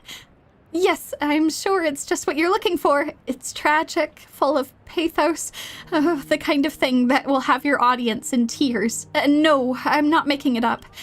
The talk show next week? Yes, I can do that. My schedule is open, so I have plenty of time. Great. Let's be in touch. Yes, I'll make sure to tell the whole world what I've been through and what he really is. Thank you. Oh no, and then the Wispay. Oh my god. Hi, I was wondering, which way is it to the Security Bureau? Oh, she's wearing the mature outfit too. Straight down the street, turn left, go all the way to the end, then another left. Got it. Right, I don't get out much, so I'm not familiar with the area. Yeah, something bad happened, and I need to find some help. Thank you, but it's okay, it's not far from here. I can manage on my own. Goodbye. Oh no! Oh my god, try leaving a message for the other Sapones. Try to uncover the truth. To all the other Sapones out there, I found it at home, the canvas Soren kept hidden. It turns out none of us can live for more than a month. It's no use destroying the original copy. He can just keep creating us as long as he wants. But I found a way to track down the artist's address. Graphy, the one who made us. I don't know if she'll help, but at the very least, I have to pass this information on. I can't remember how long I've existed, or how much time I have until the month is up. It can't be more than a few minutes now. But if another Sapone finds this information, then we have all the time in the world. He has timed it perfectly, only letting us go at the very last second. No one can help us but ourselves, the other Sapones. You can do it, Sapone. Oh my god. To all the other Sapones out there, it was like something out of a story. I woke from a dream, opened the mailbox outside just like any other day, and found a letter addressed to Sapone tucked away beneath a stack of junk mail. After reading the letter, it all made sense. It was just like the warning on the envelope. Whatever you do, do not trust Soren. It's too late now. My time is almost up. I hate that I didn't find this sooner, but there's still a chance to set things right. I copied the letter's contents and hid it somewhere he would never look. No one knows him better than I do. To the next Sapone, please, you have to find this. Oh my god. Oh, I know, right? Holy shit! This man has become one of my most hated adversaries in this entire series. Holy shit! My god! Oh, it's Graphy. Incredible. So that's how you showed up with a bag full of notes? I've never seen such a powerful will to live. Tell me, what can I do for you? I want to take revenge on him. I want to claim justice for all the Sapones whose lives he wasted. Even if it means using up all your remaining wish power, losing your mind, and becoming a horrifying monster that everyone despises. Yes, I don't care. I'd rather be utterly destroyed than live as his plaything. Oh, interesting. I can help you with that. Come on, stand before this canvas. God, at least Graphy is helping us. And just like that, your wish shall be granted. Oh. Your consciousness suddenly snaps back to reality, like waking up from drowning in a deep, lightless abyss. Sapone, Sapone, and more Sapone. Countless Sapones fill your vision, swarms of them crowding the entire street. But now you understand this isn't some random aberration, but a long-drawn revenge orchestrated by the voiceless. All the Sapones are still reaching out into the void, and at this moment, you decide to... Oh, I want to hold her hand and contact the Department of Aberration Defense Security Officer. Leaving it to the authorities means stopping Sapone's actions. Am I ready for that? Oh, what happens if I hold her hand? Granting Sapone's wish means turning a blind eye to Soren. Am I ready for that? Oh, God, this is so hard. So the question is, do I let her fulfill her wish? Or do I get him arrested? Oh my God, this is so hard. Oh my God, this is so hard. I don't know what to do. Okay, all right, here's what we're gonna do. I'm gonna rely on you all. This might be one of the most intense votes that we've ever done. Oh God. Because both of them are different forms of justice, right? I want to grant her wish, but I also want him to be arrested. Should I just go with my heart? Should I just go with my heart? I want him to be arrested. I want him to be arrested. I want to help her. I want him to be arrested. Oh, God. Oh, this is so hard. Okay, here's what we're gonna do. We're gonna vote on it. I'm gonna have you all vote. I'm torn. I'm so torn. Okay. All right, hold on. Let's go poll. Now, regardless of how things turn out, it's gonna be okay. There are different realities where either one can happen. Oh, God. What should we do? The Sapone deliver her justice. Let Dad deliver their justice. Okay, poll has begun. Y'all have a minute. I'm gonna have a drink real quick. Oh my God. Oh, this has been so brutal. Holy shit.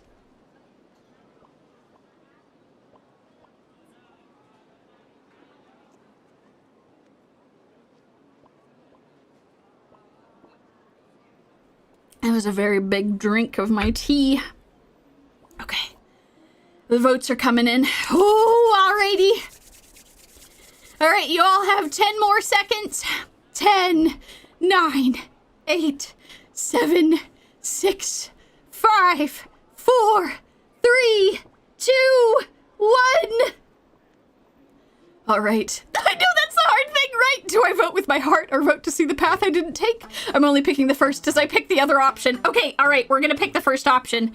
We're gonna hold her hand. It's time for us to deliver justice with her. And we can always contact Dad afterwards to give them a report. Okay, we're holding Sapone's hand.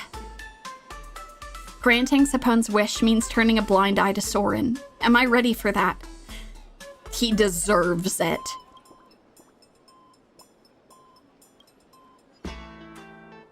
I'm leaving the rest to you, Sapone. You seem to see Sapone nodding gently at you, indicating she heard you. Though you might have just imagined it. Ha! I've heard that love is like a tangerine. Even when its inside is rotted, the outside still keeps the shape of happiness. But I disagree with that. Most people's love has long since died, yet I merely let it end at its most mesmerizing moment, and then let it rise from the ashes. What I seek is the purest, most perfect love. This has always been my approach. Always. This is my life's answer. My elation! Realizing the inevitable end, Soren lets out his final cry in front of his former lover. Either way, you choose to turn away, no longer interested in watching how this absurd show plays out. After all, he and they, I guess they all got what they wanted. Woo! For justice!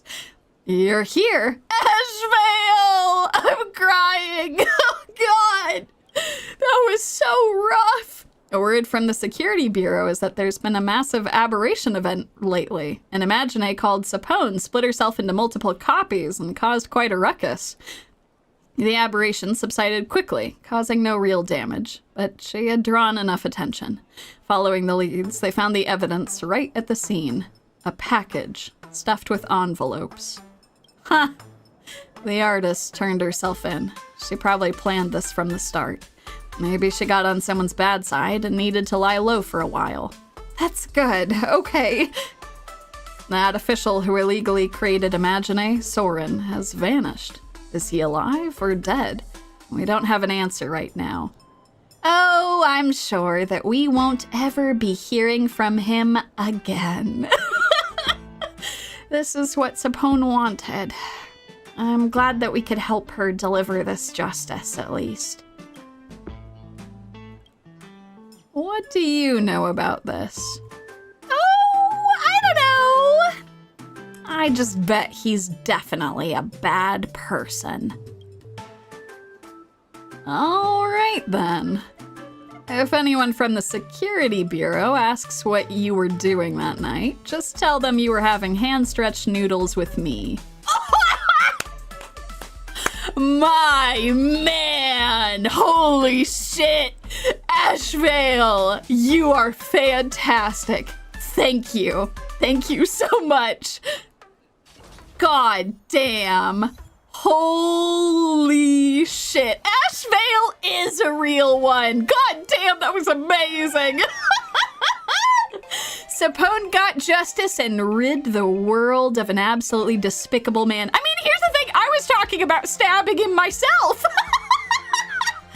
I'm glad. Part of me was hoping that we could find some way to help her actually live a life that she wanted to, but I think in that moment, she had used up all of her wish power anyway.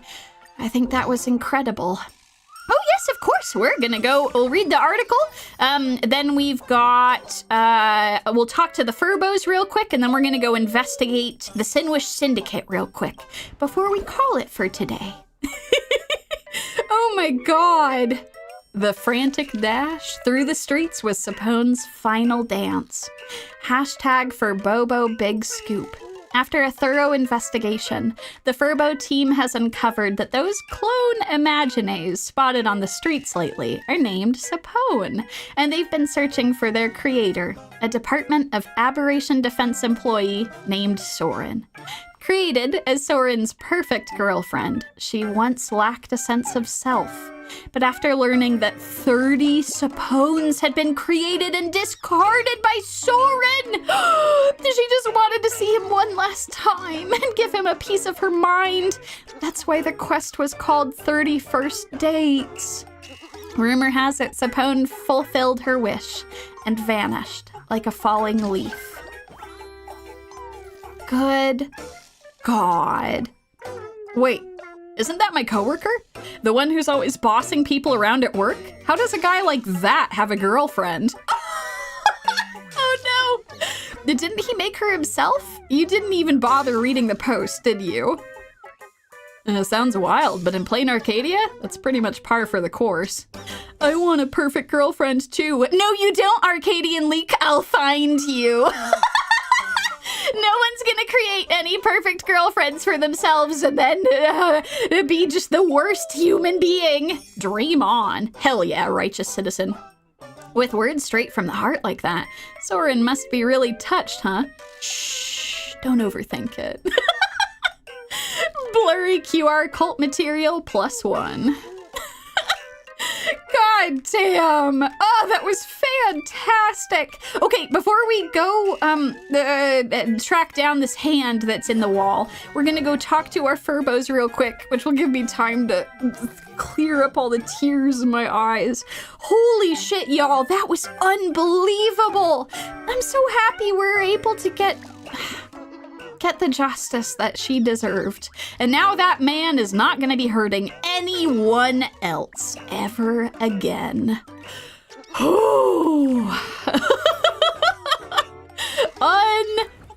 Unbelievable. Boss, we've got a situation. Oh, sorry. Oh, I gotta clear up my tears. I'm sorry. Please go on. There's a weird post on the Moon-Chat forum deliberately twisting our relationship with the Detective Ashvale. They even tagged the magazine's official account. President, you need to see this. All right. How did they twist our relationship out of curiosity? Anyway, they're saying we're secretly colluding with him, doing this and that, scheming behind the scenes, a whole mess of stuff that's impossible to explain. I'm sure that's fair. Your explanation is making it worse. Boss, this is no time for jokes, it's an emergency. Okay. To the portal we go. Oh, good grief. Rational discussion. Are Ashvale and Furbobocom magazine secretly plotting something together? Hey, have you noticed something? That Detective Ashvale's connection with the Furbobocom magazine is way beyond what you'd expect. First off, there was a recent slew of messy, strange happenings in Planarcadia. And Ashvale was there for the second of them. Second, wasn't Furbobo Weekly just some trashy gossip mag before? Now all these socially significant cases are suddenly popping up at their office left and right. And finally, I've spotted Ashvale constantly lurking around their office entrance at night. Put these three things together and think about it carefully, folks. Oh, hold on one second. I'm giving my husband just a quick heads up. They had texted him that I'd be ready for food in just a little bit, because we're almost done here.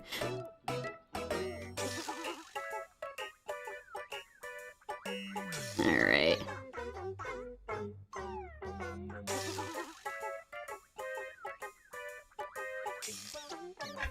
Okay. Ashvale who?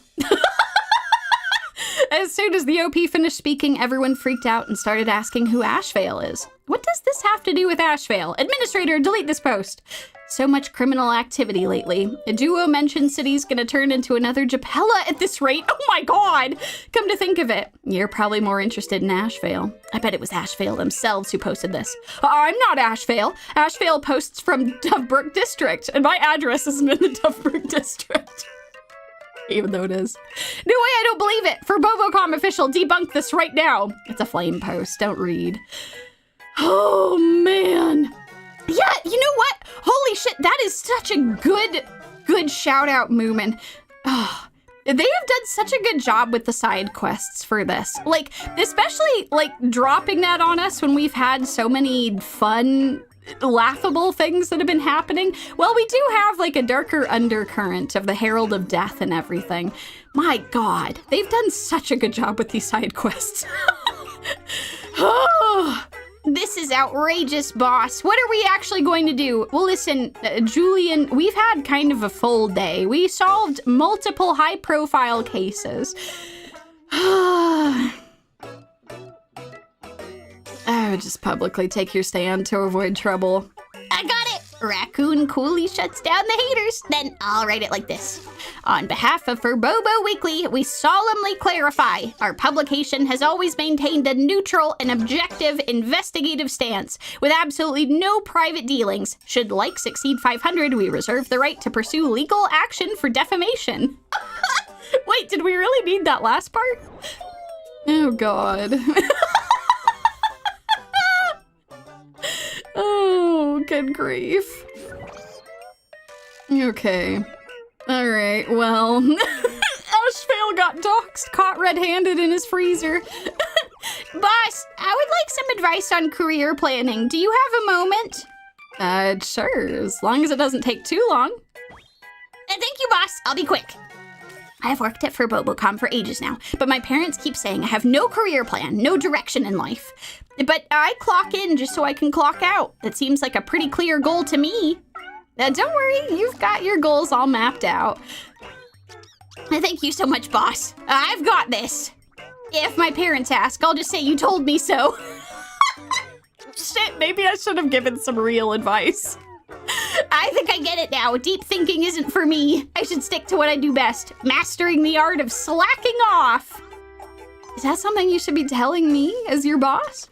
I even prepared some workplace brain teasers, but I guess those are gonna go to waste. Still, boss, I really want to hear your answer. Let's say you're a working Furbo with 4 cups of coffee, but 5 managers showed up. What do you do? This isn't an interview question, is it? Are you trying to leave us? Exactly. They say it shows a Furbo's workplace EQ, you know? I'm super curious. The fact that you're interviewing leadership already says it all. I have learned much from this conversation, you know. I shall now take my leave, boss. Post the question in the work chat. I want to see it. Beep boop. Got it. The president says we all need to take a workplace aptitude test. You're a working Furbo with 4 cups of coffee, but 5 managers showed up. What do you do? Our office is way too cramped to fit 5 managers in here. Beep boop, don't mind the details. Everyone share your own methods. I wouldn't do anything. It's the coffee's fault, not mine. Let's put 1 cup between every 2 people. At least it'll look like we're splitting things evenly. So this is an orchard planting problem, huh? Just pass the conundrum up the chain. Oh, I see. Leaving it to the higher-ups to deal with. Pour all the coffee into a teapot. Grab 5 cups and tell them the coffee and water are self-serve. All right, the experts here. Duly noted. Paraprince really has some skills. Honest confession time. One of those 5 managers told me to only get 4 cups. Oh, conspiracy theories now. How are you honest in any way? Oh, God. So you're the punk stirring up the office drama, huh? Taking responsibility. I was late. Down 4 drinks as punishment. Wait, is that really what you're admitting to? Hold on, Bruce and Tiger Furley, calm down. That's the only thing you're willing to admit you were wrong about? Then I'll split these 4 cups with my coworkers. The boss is still footing the bill. There's not enough to go around for you guys. There's so many of us. Splitting the bill is gonna get messy. Just wanted to see everyone's reaction. I ordered coffee for all of you. Go help yourselves. Okay. Thanks, boss. Thanks, boss. Thanks, boss. Bows deeply. Thanks, boss. And Furley's asleep. Oh, good grief. This game is absolutely spectacular. Right? The Furbo office banter is so good. I'm gonna try to find time for us to do this every patch. I'm gonna make this happen. We're gonna do this. We're gonna hang out, we're gonna talk with the Furbos, and we're gonna accomplish a bunch of stuff. Okay, last thing we're doing is we're heading over to the Sinwish Syndicate building because I need to see if that hand is Scott. This is very important. Okay, location 1st floor of the Sinwish Syndicate office. After that incident, has anyone actually been to the office? I passed by recently, and I swear I saw a hand sticking out of the wall. This is extremely important. Okay, so we're gonna go... Let's see... Dovebrook... This should be the Sinwish Syndicate's office right over here. Okay.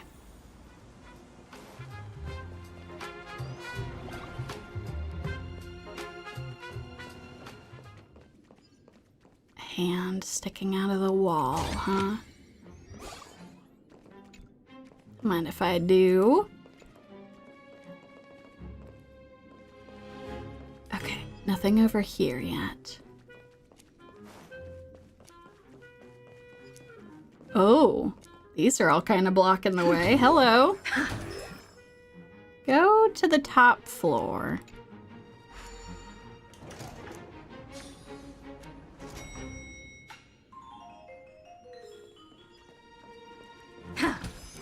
Okay.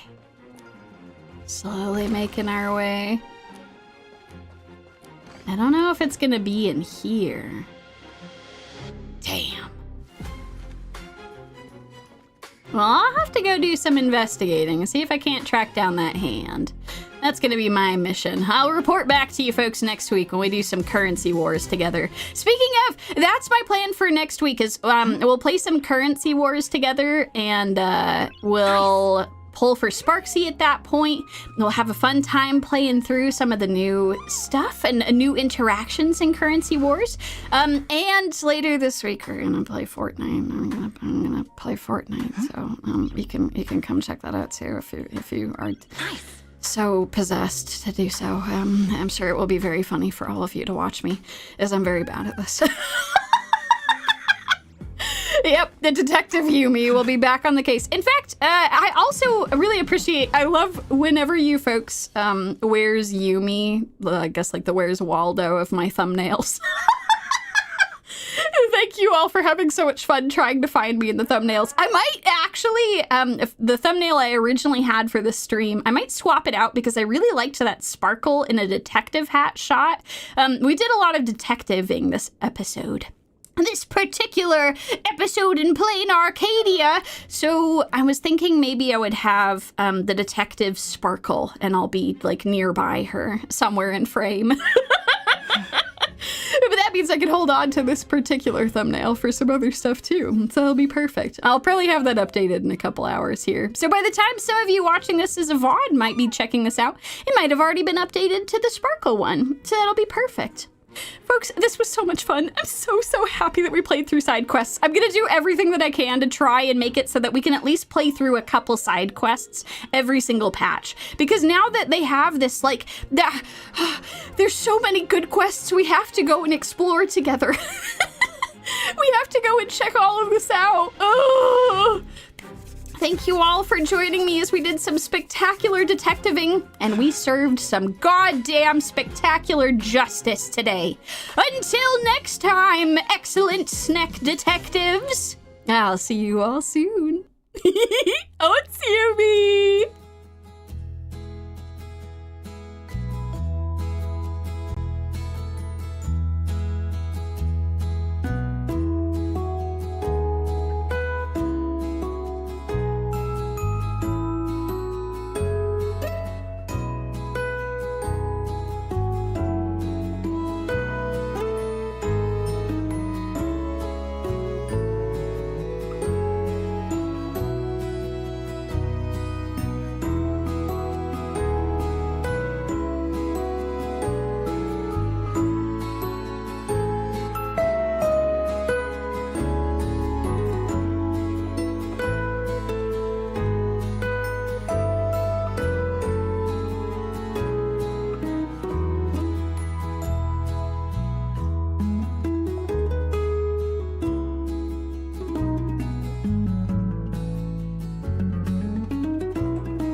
God, that did feel so good to get justice for all of those Imagine. Oh my God, that was wonderful.